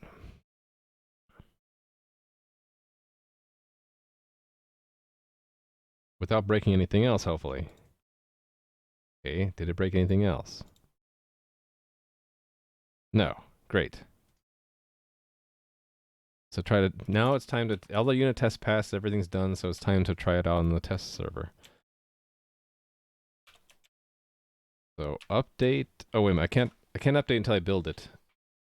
I've been doing Visual Studio builds in order to get the release build, so I don't have to change the configuration in VS Code. VS Code, right now I have it set up to use Ninja build system, and that you can only pick one build configuration at a time. So I've been using the debug build so I can debug in the debugger in VS Code. But when I want to run it in the test environment, I'd like the release build these days because I still have some performance issues. It would be a pain in the backside to have to run the whole game in the debug build right now. So I use Visual Studio here to build a release with debug info. In case it does crash, I can at least see some debugging information. Thank you for the follow, by the way. So, should I do something while I'm waiting for that to compile? What was I going to do next? Retrieving the list. I can start thinking about that. So we have that list available in the server. It's just a matter of getting it back out. It's this debug tiles collection. If we had an API at the server level to query that list of keys, that's all I really need, right? So it's actually pretty simple. It doesn't even need to go to the cluster at all. It's just a message we respond immediately with the keys. So I can do that next. In fact, maybe I'll do it right now while I'm waiting for that thing. I just can't actually save any files because it's building them, but I can make changes locally. So this would be part of the components? No, it would be part of the... Well, there has to be an API to components to get the keys out. We have one, right? Do I have an external API for that? There's an access, but only other members of ECS should call this. So I really do need another method. So let's get ready to do that one. Tests, ECS components. There should be one to just get the names of the keys. All right, so I have to make sure not to hit save here because this is still building it. This will be like list debug tiles collection keys. And then I suppose we'll just have the same kind of arrangement. Maybe we even want to have more than one. Actually, that's fine. We can just keep it like that. The act would be to call the new API. So const auto keys is components list debug tile collection keys. And then the assert would be expect equal. And I assume we want unordered set, so set of strings. And right now it's just going to be foobar for the keys. And I hit save there. I shouldn't have done that. But this was already done. So we'll get back to this in a second. I just want to make sure that this, when we update the code and serve it again, that we're all good. We didn't break anything. This should have done what exactly? Allow us to drop it, but we don't have any script to do that yet. So, but I'll add that in a little bit. What I'm thinking is when we have like pathfinding done by specific NPCs and they get killed, we'll drop their debug tiles, should they have them, and we'll test it by just seeing if an NPC dies, and its key should be removed from the list. So, it's still working. I can move to a different zone and come back, and it's not broken. Move, George, move. Yay. Interesting how he updates his aggro search while he's pursuing enemies, but when he's returning to base, he stops. He gets single-minded in returning to base. But while pursuing enemies, he's also looking out for other enemies. So potentially he's added all these other NPCs to his aggro table. He gets back here and he's going to drop all aggro, right? Yeah. Okay.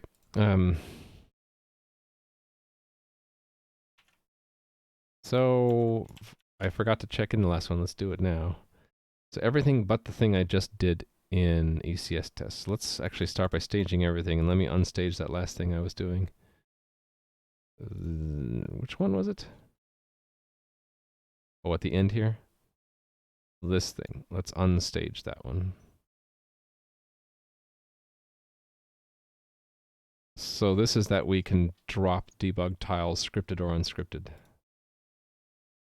And that we publish that through the renderer. Okay, so add ability to drop existing debug tile collections. So add drop debug tiles to components, both external and internal inner APIs. And then have the rendering system tell cameras about debug tile collections that have been dropped. Commit. Oh, see ya, Toulouse. You have a good weekend too. Shall we plug your alter ego stream? I might be hanging out there later. I still don't really know how much you want it known that you have another identity on Twitch. I wouldn't mind shouting it out. You let me know. This is the new work we're doing. Okay, so I'm gonna push what I had so far.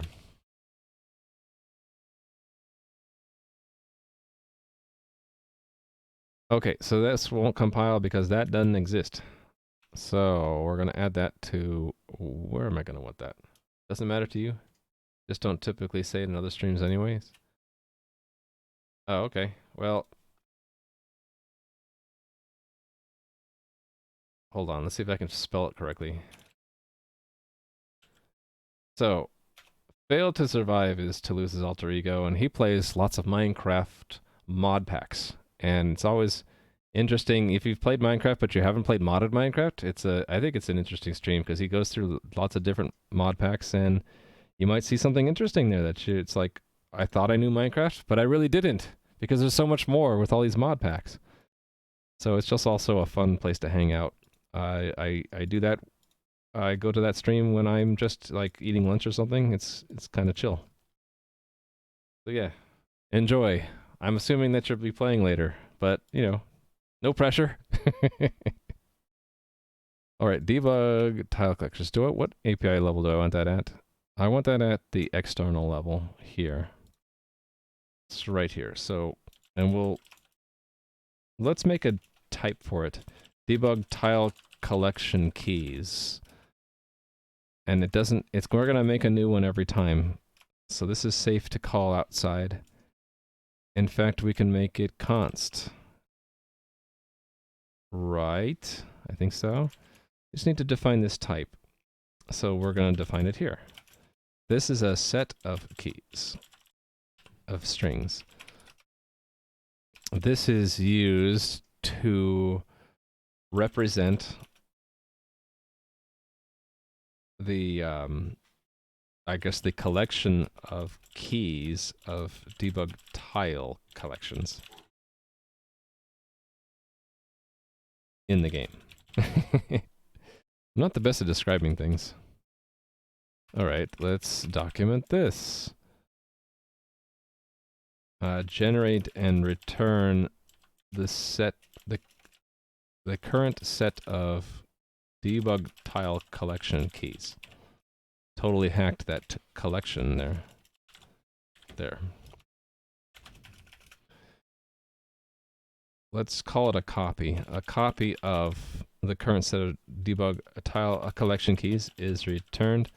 I just need to implement that in a moment. Right here. So normally I would need to do that to make it actually compile.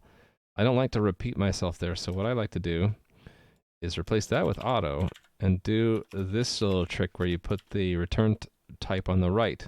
Did you know you could do that? It's kind of cool, since by the time it reaches this point, it knows we're talking about this context or closure or whatever you want to call it, scope, I guess would be the right word. You don't have to repeat the scope here because it's like, oh, I know what that name means within this scope, so you don't need to tell me again. Whereas the other way around, you have to say what the scope is like that, and you have to repeat it again, because as soon as it consumes that type name, it's like, okay, I'm not in that scope anymore. So you're like, no, go back in that scope again, because we're not only telling you about this as a return value, but we also go back into that scope to say, we're also telling you what this function means. So yeah, that's why, because of the redundancy, I like to do this newfangled approach that you can do starting with C++11. And I'm just going to go ahead and implement it since it's not that big a deal. We're just going to, if map had a built-in way to do this, it would be cool, but I don't think it does. Well, let's check. I don't think there's any kind of built-in method to get the keys out. Wouldn't it be cool if it did? Where would we find this thing? Oh, probably going to the class would be better. Right. Not that. Where am I going? I need to go to the class. There we go. I want to see, is there a keys method? I don't think that there is. Wouldn't it be cool if there was? There isn't. So we'll just have to do it ourselves. Standard set. Actually, we have a name for this, right? Keys. Return keys. In the middle of that, we're going to say for const auto. We're going to call it debug tile collection in impl debug tile collections. Actually, let's call that collections entry because it's the first of that we care about, right? Keys dot insert first. And that returns something, and I don't care about what it returns. So I'm going to cast that to void. And that's all we need. Hey there, Buff Seagull. How are you doing? You know that in DevDocs you can type CVP and press tab and limit the results just to CVP? I knew that, but I always forget that. So let me give you a point. For reminding me. Now you have 6 points. So you're saying I can do that. And now I've limited to C++. That's what I should have done. But, you know, it's for me almost 3 p.m. and I get hungry and I forget all sorts of things that I should know. All right. List of keys. It works. Yay. I also seem to get like wackier the more hungry and tired that I get. All right. I'm going to use that from an external command handler to the server. So let's add that next. We're going to want to get these and then send them back to the client in response to a special message. My game server works by having works in communicating with clients through a component called the coordinator. So under coordinator, there are many different subsystems. Which subsystem applies? Probably ECS makes sense. So let's go there and add a test. At the end, I guess. Let's just add a new one, right? Call it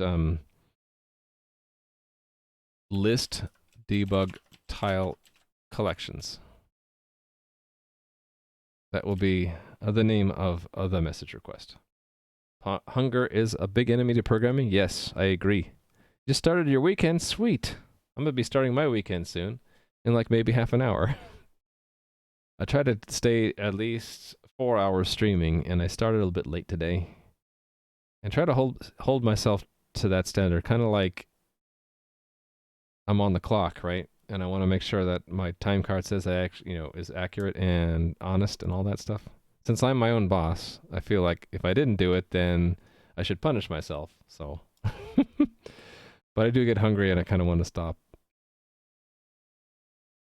If I ever stream more than 4 hours a day, I'll have to break it up, I think. Like stream 4, then go on a half an hour break like Adam used to do, and then come back for another 4 hours at most, right? Okay, I got to set up this test a similar way. Let me find where... I guess this was done in the rendering system? Let me think about this. No, it wasn't. At the coordinator level, we haven't yet dealt with this, so this is brand new. But I can set it up similar to how it's done in the rendering test, can't I? Where would I do this? At the bottom, right? No, this isn't the right place. This other one, right here. So this a range we can just reuse, right? And then back to here, we would make that the arrangement. So we have a little bit of difference here, right? The components is shared, so it's a shared pointer we have to call through.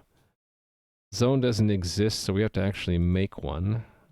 I can do that with this way, right? Const auto zone is components create entity. Okay, that's the arrangement, and the actually part of the arrangement would be to have a connection open from an admin, so that's this stuff. Right. And I don't need that text message in the act, but I'm going to want something like that in the assert. I don't need the time to be advanced. I just need to have the request to get the list. So it'd be list debug tile collections. And then the assertion will be that we actually get a response containing the word foobar in it. Wait a minute, this is out of order.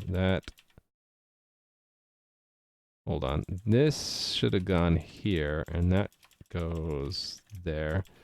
And the assert is just to check we got the response, which looks like this, actually. So I'm just going to copy pasta it. Expect that or assert that we get a message, that we get some message back, and the message should be, what do we want to say?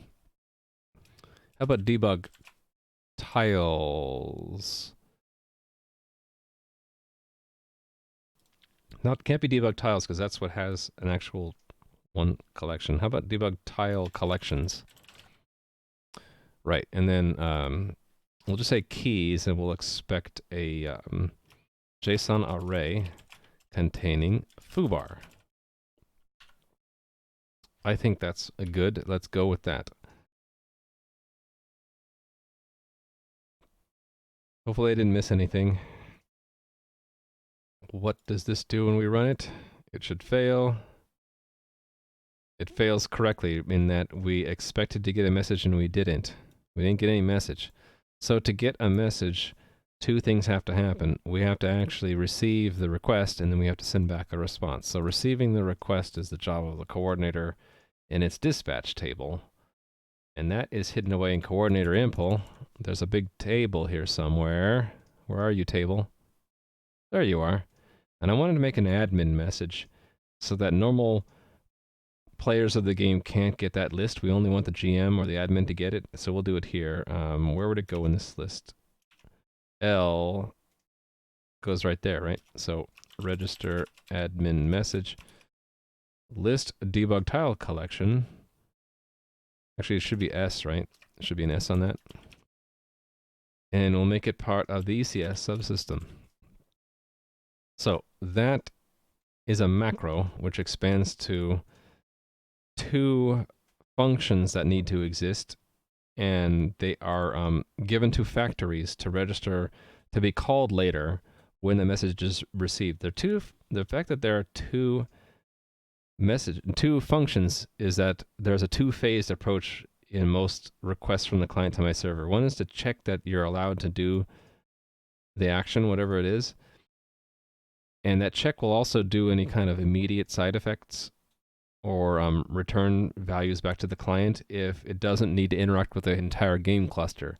If it does need to go and be replicated across a cluster, like we're actually making a change to the game, in this case we're not, but if we were, that's what this make command does. It transforms the request from the client into a command object that's distributed across the cluster, and when that gets executed everywhere, then we would expect the feedback to come back to the client. In this case, it's just going to be getting a list, so we're not making a change to the server. So although I do need to have a make command, it can be empty.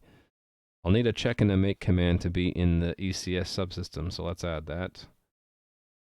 That is where? Source coordinator ECS.hvp, right? There should be, yeah, here we go, have a similar macro to declare them. So it's here, right? Oh, wait a minute, hold on. Yeah, it's L for list, right? Got it. I'm like, was it L or F? So there we go. And this is a similar thing. It's just declaring that we're going to have the two functions and what their prototypes are. Okay, and so then where it's actually implemented is this file. I'm going to put it near golem update command check. And make command, right? So the internals of those don't matter. What does matter is we'll want to have a check that has the same kinds of prototypes. This is a standard prototype for all messages in the game. And it's part of coordinator ECS, obviously. And then there's going to be a make command that returns a command vector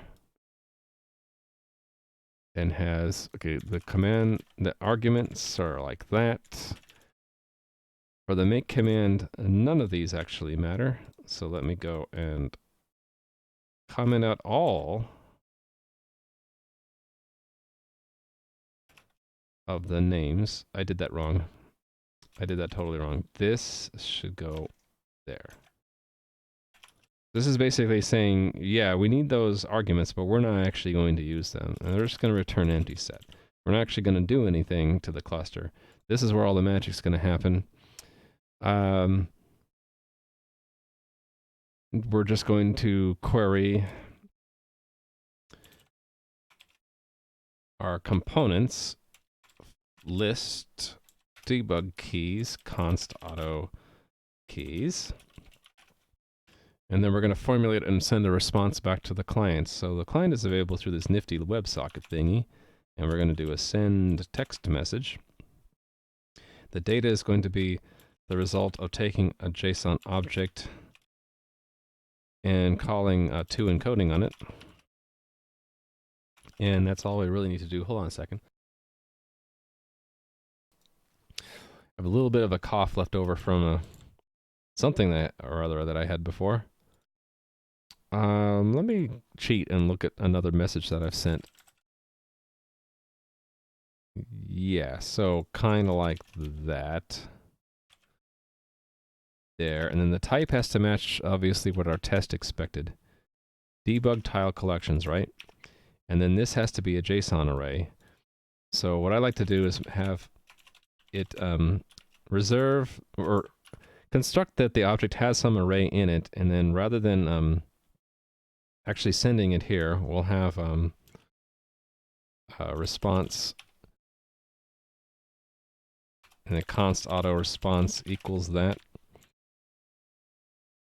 and then get a reference to that report. It's actually not report, it's keys. So const auto encoded keys is response, and then index keys. And then we're going to say for const auto key and keys, encoded keys, add. I can't call add. Oh, because it's const. It's not const. We want to modify it. Add. Okay, take the string and turn it into JSON. We can just say keyed, and it'll do it automatically. And why can't I do that? Oh, because it's const, because the response is const. Yeah. It's a little bit of that going from JavaScript back to C++. In JavaScript, if you made an object and called it const, you can still modify the keys and you can still modify the keys and values, but in the way I have it set up in C++, const makes it so you can't. It's completely immutable. So since we want to mutate the keys, I can't say const there. Can't say const there either because we're going to add keys to it. That's all I should need. So this just queries our local ECS for all the keys and just sends them back. And I missed something, obviously. That's something different. Why is it not telling me where the real error is? List debug tile collections check must return. Oh yeah, right. So we just return false since we don't need to do anything more, right? I think the meaning of the return value is that no more processing is needed, but let me check. Where would I find that? Here? In the, where it's actually used? Let me find this. It's in one of these factories, like one of these. It will do the check at some point. Where is the check done?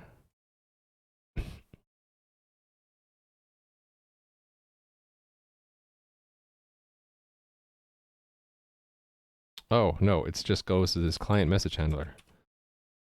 Right? No, it's in this thing. Yeah, okay, so never mind. I have to look deeper. Yeah, it's this thing. Where is the check called? Right here. Yeah, so false means it's just an early return. If it returned true, then we would call append command and then give it to the cluster. So we don't need to do that. That's exactly what I want. Return false. So now we test it. It works. Nice. So now if I, from the front end, send that message, we should get back a list and then I can put it into React somewhere. I need to decide where to put it though. Where would be a good spot to put it in my user interface? This has to do with debugging. Maybe I'm going to end up making another panel completely if I don't reuse an existing panel. Yeah, I think we need a new panel, which means we need new art. How much time do I have? 15 minutes? Do I have in 15 minutes can I create a new tab with new artwork? Maybe. Do some Ramu art. Okay. What would I do for that? I need to run a sprite. See, can I run that quickly? I don't know. Not quickly, but I can find it without too much effort here. There's a sprite. Launch it, please. And there's a sprite. Yay. Let me pick an existing tile, like Golem. Is that right? No, not Ghost. Not Ghost. Golem. Because that corresponds to that art, right? Actually, I'm not sure. Let me look and see where, in the front end, where this is all set up. Because it's been a while since I added a tab. Player console, source, views, activities, playing activity is where all the panels are set up. So where are the tabs set? Oh, they're set right here. Yeah, so Golem. So that's the same resolution that I want, right? What is that? It's actually bigger than it needs to be. Oh, that's scaled down. I want one of these other ones that isn't scaled. So what's one that's not scaled? Players.png. So I need to go up and then down to assets, players, a sprite. Right. So this thing, and then I need to draw a little bug thing. Let's do it. So erase first. I forget all the shortcuts now. E, and then what? Is it? How do I make the thing bigger? It's not Alt. Not Control. Oh, it is Control, and I mouse wheel down. I got it. So then erase, and then we want the draw tool, pencil B. Okay. I don't know. Let's draw. What would a bug look like? I want to like have debugging.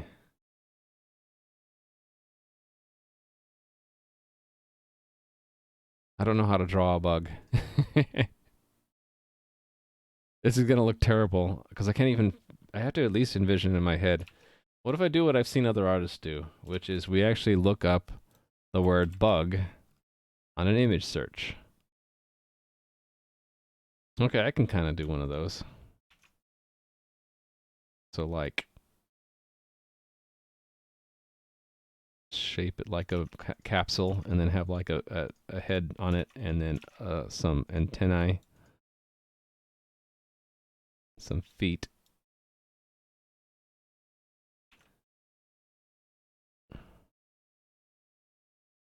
Yeah, this'll do.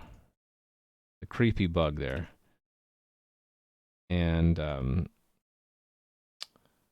forget to fix it. Oh, you mean like comparing to the other tabs there? Oh yeah, because I had some margin, right? Well, let's see how it looks.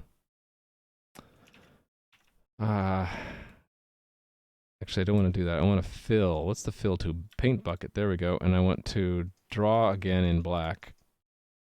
A line down the middle. There we go. Comparing to bugs. I don't know, something unique. There's a peace bug.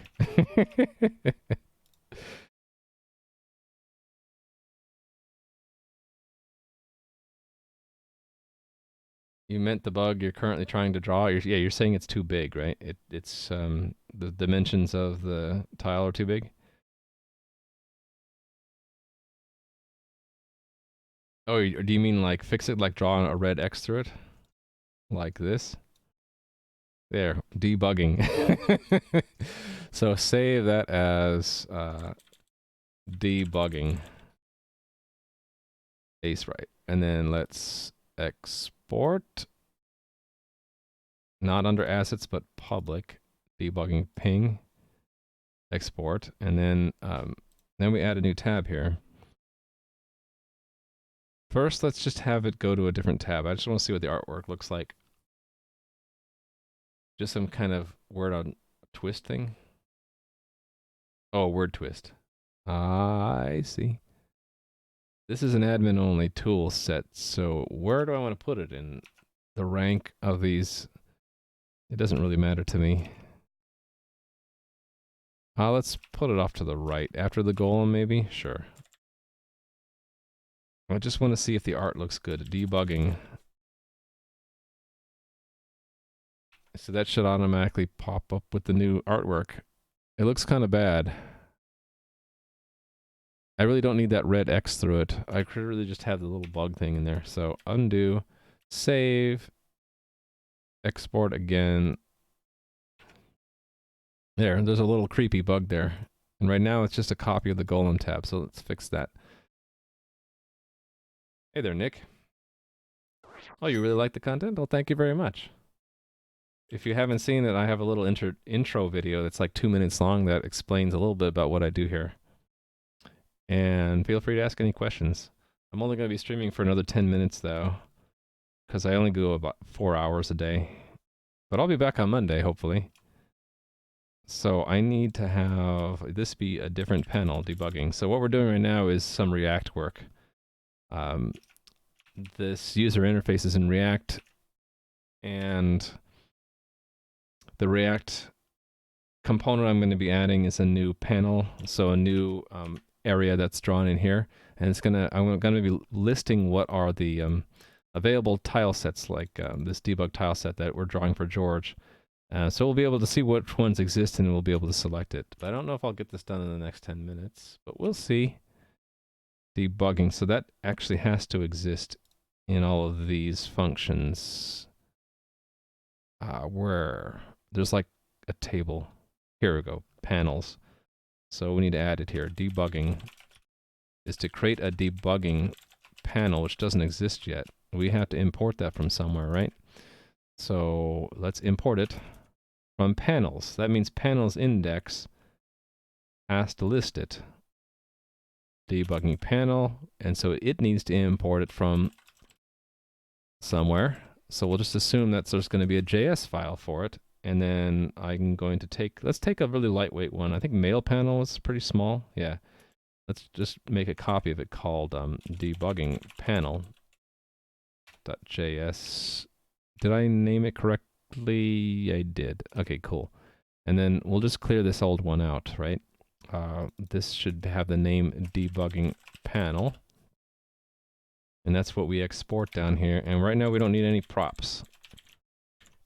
So this stuff at the bottom is how we connect our React to Redux. The key is in this connecting, which is a decorator. If you don't know what a decorator is, there's plenty of stuff online. You just look up decorator pattern. What it does is it takes a React component as input and then gives you back another React component as output, which is the original plus some extra stuff. In this case, it's adding extra props that are mapped to either the state in Redux or dispatch methods to dispatch actions back into Redux. So it's basically taking a React component and adding extra props to it that come from Redux. And that's how you connect React to Redux, through that React Redux thingy. And we're going to just have it start out clean for now. So absolutely nothing in here other than maybe a title, right? We'll say debugging. And then we'll just have an empty div, I guess, to start with. Just see what that looks like. And I'll leave those imports not used. Yeah, so empty tab, right? So then let's just list out what debug tiles are available. I think what I'll do is I'll just do it really crude. I'll have a button to kind of like refresh, and then we'll just have the list underneath. So let's do the button first. And so we'll want to have some button. Refresh. Well, the button will call a method. We'll call it refresh, right? And so refresh needs to map to something in Redux. And I'm going to totally cheat here. It's we don't need any arguments. We call dispatch actions dot, and then we'll have to invent something that is similar to the function we added in the backend. Did you consider hooks for React? Yeah, I use hooks. So, for example, this mail blacklist thing uses a hook for the when you're going to add a new address.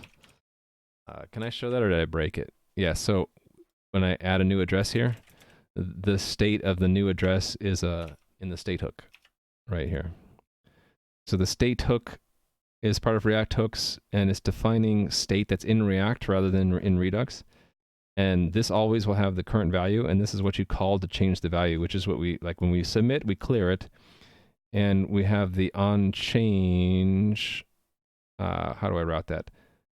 The on change is using this, it's using the setter and decorating it to make it work with an event. But yeah. You're new to the entire coding world, but you really like it. Seems so cool to be able to create such complex things, but you're a bit stuck because you just don't get how to use VS Code. Are there any videos or tutorials that you know that can help? Yeah, I made one, but it's very specific to C++. If you're okay with that, you can check out this video.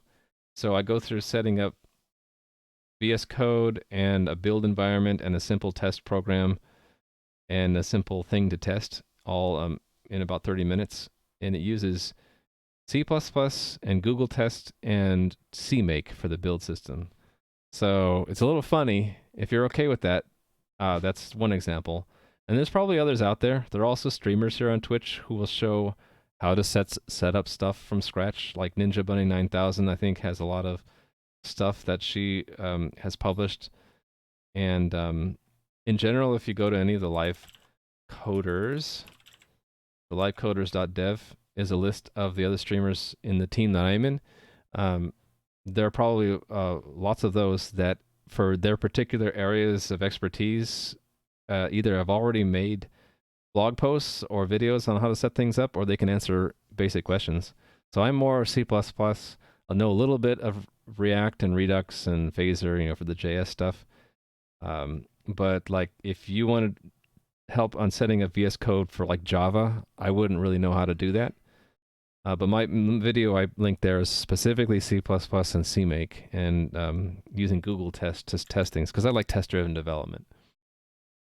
So yeah, it really depends, Nick, on what you're using VS Code for, what language you're using, and what you're trying to do with it. So if it was C++, definitely recommend you get a bunch of extensions. C++ is a must for both of those languages, and a couple other ones. If you're going to use test-driven development, which I heavily recommend, you're probably going to want this Test Explorer UI, because it adds a little...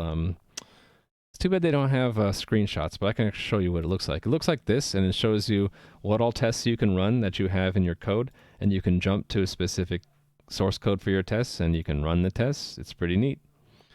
So when you're first setting up VS Code, I think the trick is to figure out what extensions you need to add to VS Code, because without extensions, VS Code is really just a text editor. And other languages will need other extensions. I can only really tell you about the ones I use. And I actually have a command for that. Extensions. So those are the ones I recommend. They're listed in my notebook. I don't really recommend it because it's got a steep learning curve, but I use CMake tools with a CMake build system for setting up how VS Code builds things. So when I hit F7 and it pops this window up and does starting build, you can see it's executing the command CMake to make sure that the build system is up to date, and then it runs Ninja, which is a kind of like a make, or you know, it's the actual build system that CMake generated, and then that will call the compilers and the linkers, etc., to turn my source code into the programs. So very specific to CMake and and also to C and C++. It's going to be totally different if you use Java or Go or Rust or anything like that, and I might not be able to help you. There are so many different languages that you might code in different environments, and I only know a few of them. So anyway, you can ask questions, of course. I may or may not be able to answer them. But yeah, it is really specific to what you're trying to do. If you're just getting started and you have no idea what to do, I have some advice I wrote down in my notebook. Like, if you don't even know what programming language, start with something like Python or JavaScript. Maybe just start by making a website using HTML and CSS, and then add JavaScript to it. And then, you know, depends on what you want to do. But I would start with something simple like that just to get used to it. All you've really done is Python? Well, that's good. So you already have a start in Python and some JS, so that's good. Yeah, so to keep you motivated and to learn best, I'd recommend you pick something that's small but fun for you to do. Like if you really liked games, game development, try making a simple tic-tac-toe game and then build on it. Make it more and more advanced. Maybe you make a Minesweeper next. Maybe you make a Minesweeper with extra stuff that the real Minesweeper doesn't have. That's what I did. You'll learn a lot better and you'll stay motivated by picking something you're interested in. And there's a ton of different things you might do. Depends on what you like, and what you want to do. Anyway, this panel, I need to fill this in, right? I need an action for here. I wanted to name the action after what I had in the back end, so let me find that. Hey there, Tinko. If you may suggest, yes. Map dispatch to prop, right? I need to go here. I should just look at the test that I wrote, right? That's another thing too, yeah. If let's say you love World of Warcraft, the add-ons are all written in Lua. You could just tinker around with make your own add-on for World of Warcraft. Let's say you like oxygen not included. There's a total mod system for that too. Minecraft, make a Minecraft mod. A lot of people get really into it and they're motivated. Let's say you love playing Minecraft already, making a Minecraft mod, something you'd probably really enjoy. You like JS, you can even mod GTA 5. Really? So they use JavaScript for their modding system? That's pretty cool. Yeah, lots of stuff you can do. Just modding other people's things. Maybe one day you'll be able to mod my game, we'll see. Don't get how to do much other than maths? What would help is to find a tutorial system or some videos that walk you through some other things you could do with Python that are not math related. There's lots of stuff out there. It's all about just looking for it and finding what you enjoy doing. Okay, I'm a little bit distracted. I want the coordinator test. I want this one I just modified. I want this exactly. That's probably what I just want to do. List debug tile collections. It doesn't need any arguments, right? So that needs to have a corresponding action name here. Define action, and then I still hate that I did this way. Uppercase, and then add the underscores here. Debug tile collections. And then that has to be mapped in the middleware to actually send something to the game. So we're going to make that an admin thing. And we're going to say wherever it goes alphabetically here, I guess it would be here, actions.that. I didn't spell actions correctly. That goes back into what this wanted to do in the first place. So we'll go there and say that is something that has dispatch. I think that's all I need, right? Because really I just want to dispatch to send a message to the game server. Specifically, we're going to send it to the leader. Send to leader, this thing. Yeah, this thing is easy enough, so that's what we're going to do. Dispatch, and it just has to be that name, right? Because that's the only thing that this code needed. And I already lost where the code was. Why did I not pin that? Let's pin it this time. And the corresponding handler for that would be that check here. Let's bookmark it. And then bookmark that. Why not, right? And then bookmark that. So that will end up going to there. It doesn't use the message at all. In fact, I can probably just comment that out because we don't care what the message is. Also don't care who the client is. We are going to use the WebSocket to send this response. So that means this needs to come back into the server messages side to get caught. Oh, wait, did I already add that one? Did I add that here or not? I did not. Let's add it on that. There we go. And I'm going to want to have that go back into Redux and then come back to our component through React to Redux. So that dispatch message. So we're basically going to pull off the list here. I like to use this convention where we call, we say reflect debug tile collections. Basically is an indicator that we're just going to store something in our Redux. And what are we getting? We're getting the keys. Keys. That's easy enough, right? So then this has to be in action too. And add it to all the reflect ones. Reflect this one. Uppercase that one.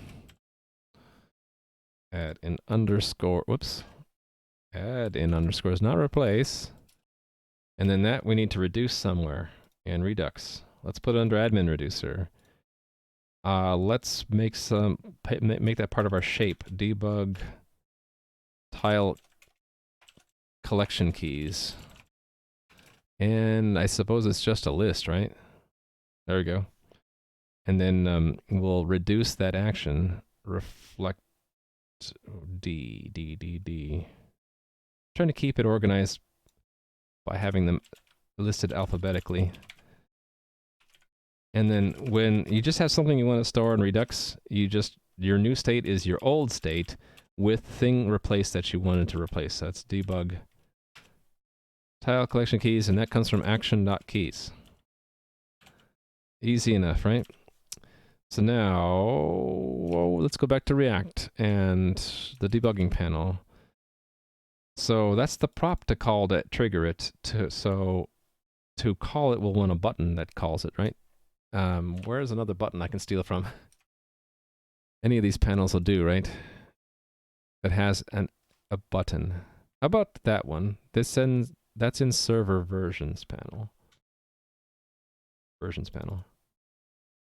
There should be a, is that the right one? Game data.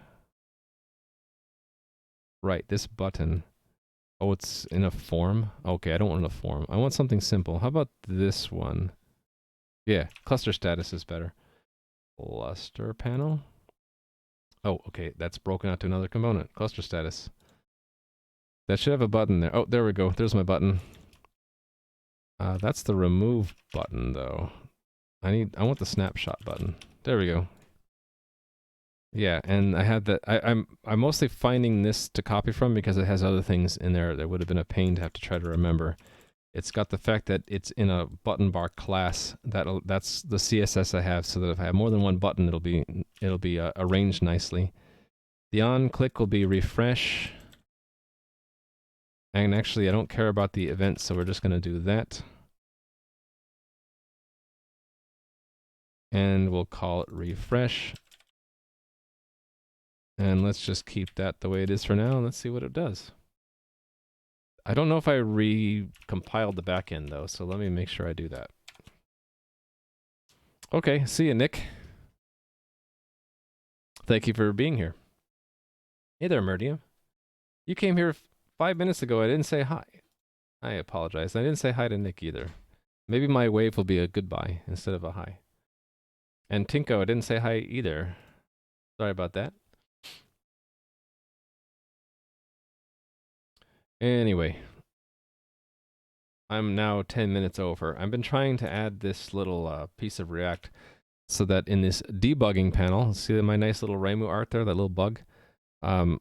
I want to get a list of all of the debug tile sets that we can choose. Right now it's hard coded to always show this one that is tied to George's aggro search. And I want to have it listed there and want to be able to pick it first. Yeah, I really get into things in the last hour of streaming, and I stop watching chat as much. See, if you're wondering what all these numbers are, by the way, this is the add-on to my game's debugging and administration system that I'm working on today, where I wanted a way to visualize either pathfinding or searching that's being done by the game's scripts. So one script is the one that's controlling whether George goes and attacks monsters. He will only attack a monster if it's within 10 squares away along a path. So not a direct line of sight. So you can see like he doesn't call this one 5 or 4, even though the one over here is 3, because he can't cross the water directly. He's got to go all the way around, right? So we couldn't visualize this before today, and I added the code. I started working on it yesterday and I completed it today. So now we can actually see when George is searching for enemies, what's within his search cloud, I guess you'd call it, and then how many squares away it is from him. And you can actually see now when he either wanders closer or whenever one of these monsters wanders within his search cloud, he immediately will go attack them. Even more than AI? Is it true that blockchain developers are the top of the pay list? I have no idea. No idea about blockchain developers. I looked into how blockchains worked at one point, and it's like, wow, this math is way beyond me. Maybe one day I'll figure it out. Anyway, let's just see if I can build the backend which has the updated commands, and we'll restart the server. And hopefully it doesn't all break right now. It would kind of suck if it all broke when I'm trying to wrap things up. I think the stopping point that I'll pick is when I can see the list. Then I'll say we're good, and we'll wrap it up and put a bow around it on Monday. Okay, so that rebooted, and it hasn't broken yet. So how do I want to do this? I guess what I want to do is open up the debug panel and look at Redux and go look at the state here. And okay, it's gonna be hard to show unless I undock the thing. Let's undock it. So in the admin, and this is not a leak, this key is a test key. So don't get your hopes up. There should be a debug tile set. So yeah, here it is right here. See, it's empty. So as soon as I hit that refresh, it should fill up. Hey, look, it filled up with George. Nice. So actually to display that would be the last step here for today, right? So we want to actually show the list here.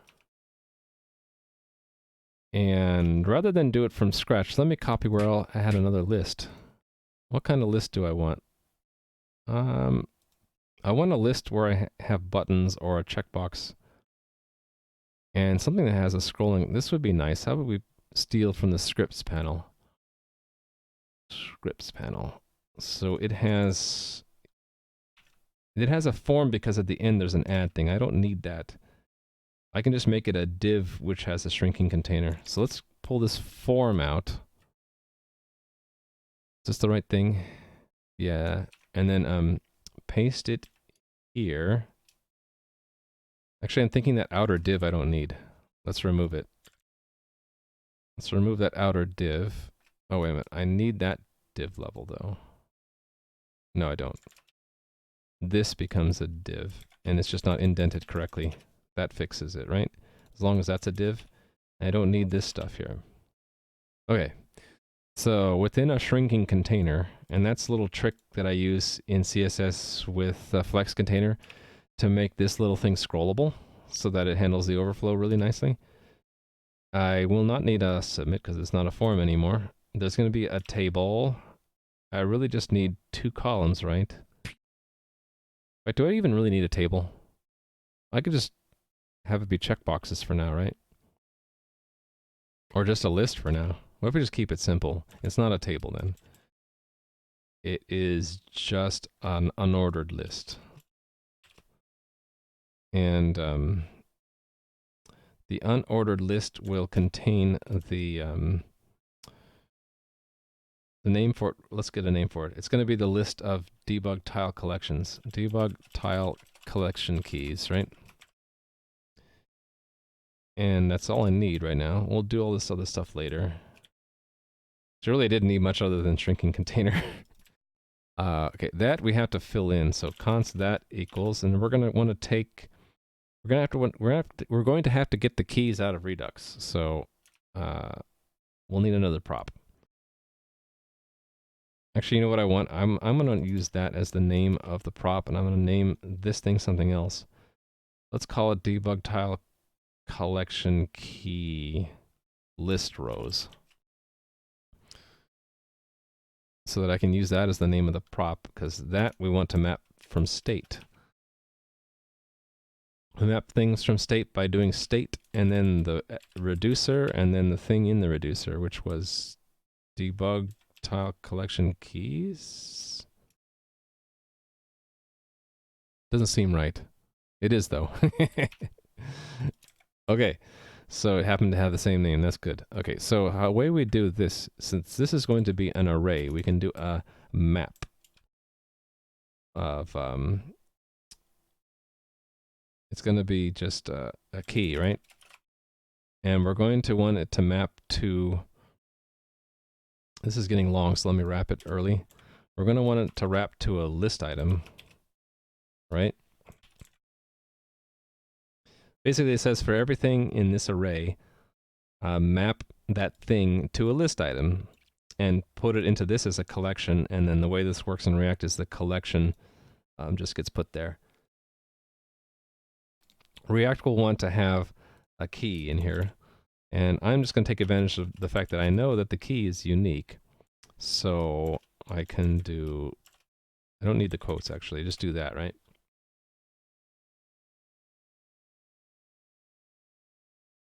Yeah, okay. I thought I heard sound, but that was weird. I heard a sound that indicated someone chat, but I didn't see any chat. Oh, my current task isn't up to date. Let's fix that. Current task isn't to make sure debug tiles don't appear. Current task is to show the list of available debug tiles in the front end. Okay. Do I just want to keep it simple and just have the key there? We can just start with that. So this now, when it connects and then I click refresh, there we go. Why did I put a 1 dot? Is that because, oh, that's ordered list. I don't want ordered list, I want unordered list. There we go. You know, another improvement I can make is I can have it refresh automatically on the first rendering. Why don't we do that? We can do that with effect hook. So the effect hook you can use to have something run the first time something's rendered. And I always forget how to do it every time or just the first time, unless I look at what I've already done in the past. I think that's when you do it every time, and when you only want it to do once, you do it with there's like a second argument to use effect, right? And it's like an yeah, this way. If you have an empty array, then it only does it once, right? Okay, I don't remember, so I'm gonna look it up. Effect hook. We don't want an image search. Using the effect hook. So there should be I remember it being under a tip here. One of these tips said so, or a note. Aha. If you want to run an effect and clean it up only once on mount and unmount, you pass an empty array. This tells React that your effect doesn't depend on any values from prop and state, so it doesn't need to rerun. So that's exactly what we want. We want to have an effect with an empty dependency array. And we're going to do it like this. Use effect with an empty array, and the effect is just going to call refresh. Right? So now it will auto refresh on the first load. Like that. So I didn't have to hit refresh. Let's try that again. It loads, and then when I click there, it's already got George in the list. Nice. Okay. So what I want to do next, although I don't have time, I'm going to wrap it up here. What I'll do on Monday is I need to go back into the game scripts and make available all the other debug tile sets. So George should have another one for pathfinding when he's actually pursuing an enemy. Also, each of these slimes is going to have their own aggro search area. And so I want them to all show up on this list. And when they do, I want to have like a checkbox to pick the which one we're actually showing at the time. And then when we click a checkbox to select it, we want to actually modify our camera to subscribe to that list. So if you're here yesterday, the way we subscribe is there is a hidden camera entity here somewhere. Let me find it. Where are you, camera? There you are. So in the camera component, there's this DT or debug tiles list. And this is the list of collections of debug tiles we're subscribed to. So if I like remove that now, then that cloud for George is not going to update anymore. So like if I, actually, you know what? It should have dropped the list. That's a bug. The cloud should have disappeared, and I forgot to cover that. Yep, I need to write that down as a bug. Let me put that down here as a bug to fix next time. This ended up getting fixed, and I don't know how. I'm just going to pretend it never existed. So I'll fix this next time. When a camera unsubscribes from a debug tile collection, the renderer system should post a drop debug tiles message so that the front end can drop it. There we go. So it's not being dropped, but it's not being updated anymore until I refresh, and then it'll get updated again. I don't know, Postal Rat, who is paying blockchain developers the mega bucks? And how are you doing today? Unfortunately, I'm wrapping up the stream right now. So yeah, on Monday, I will be continuing working on this. This will become a much more full list that we can hit checkboxes for and see different debugging information. And from then on, it becomes a tool that I can use whenever I want to display like any results of a search or a pathfind. We'll be able to click it here and see it on screen, which will be nice. Thank you for that follow, by the way. That's what I'm going to do Monday. And then once this is done, the very next thing I want to work on, I think, is to resume optimizing the scripts that these guys run. Like, we'll be able to see that there are not just one, but 6 different aggro search tables for each of these slimes. And they're all pretty much the same, so we can optimize them down to 1. And it actually doesn't need to update very often because their aggro doesn't shift very much. And also, both the slimes and George have a home area search that is pretty much constant. And it's constantly being recalculated all the time, and it doesn't need to be. So we'll be working on that next. So yeah, I hope you enjoyed watching today. You've realized that hi is also bye? Yeah, well the graphic, it just is me doing this. So it could mean hi, or it could mean bye. Or it could mean aloha, which is technically both hello and goodbye, depending on context. It also means several other things. So yeah, hope you enjoyed today. Let me go see if we can rate somebody. And then I'll wish you all a very pleasant weekend and hope to see you on Monday. Who should we raid? Go watch something interesting. I guess I have to hit show all to see who's going, right? It's a Beatles song? Aloha is a Beatles song? Really? I'm actually not that surprised. Well, Toulouse really helped out in chat today a lot. He scored a lot of points, and I was letting you guys know that he has an alter ego on Twitch. He is Failed to Survive, and he plays Minecraft, and it's a great place to chill, I think, if you like Minecraft. If you don't, that's fine too. There are, like I said before, other coders like me that you'll find on Twitch. You can see in this list, Live Coders Dev. For example, let's see who on my team is going now. You could watch James Montemagno or Callow Creation or Robert Tables or Codephobia. They're all great streamers. They have all been vetted by our team lead. They're all similar streams where there's live coding on stream, either game dev or web dev or Docker or this and that. And we're all always glad to answer questions and help people out and all that stuff. But I'm going to deviate a little bit, and Raid failed to survive because his alter ego, Toulouse, was really helpful in chat today. So I'll drop the link in chat in case the raid doesn't work. And I'm going to go set up the raid. I'm not going to try the new dashboard. I hate the new dashboard. I'm going to use the old one.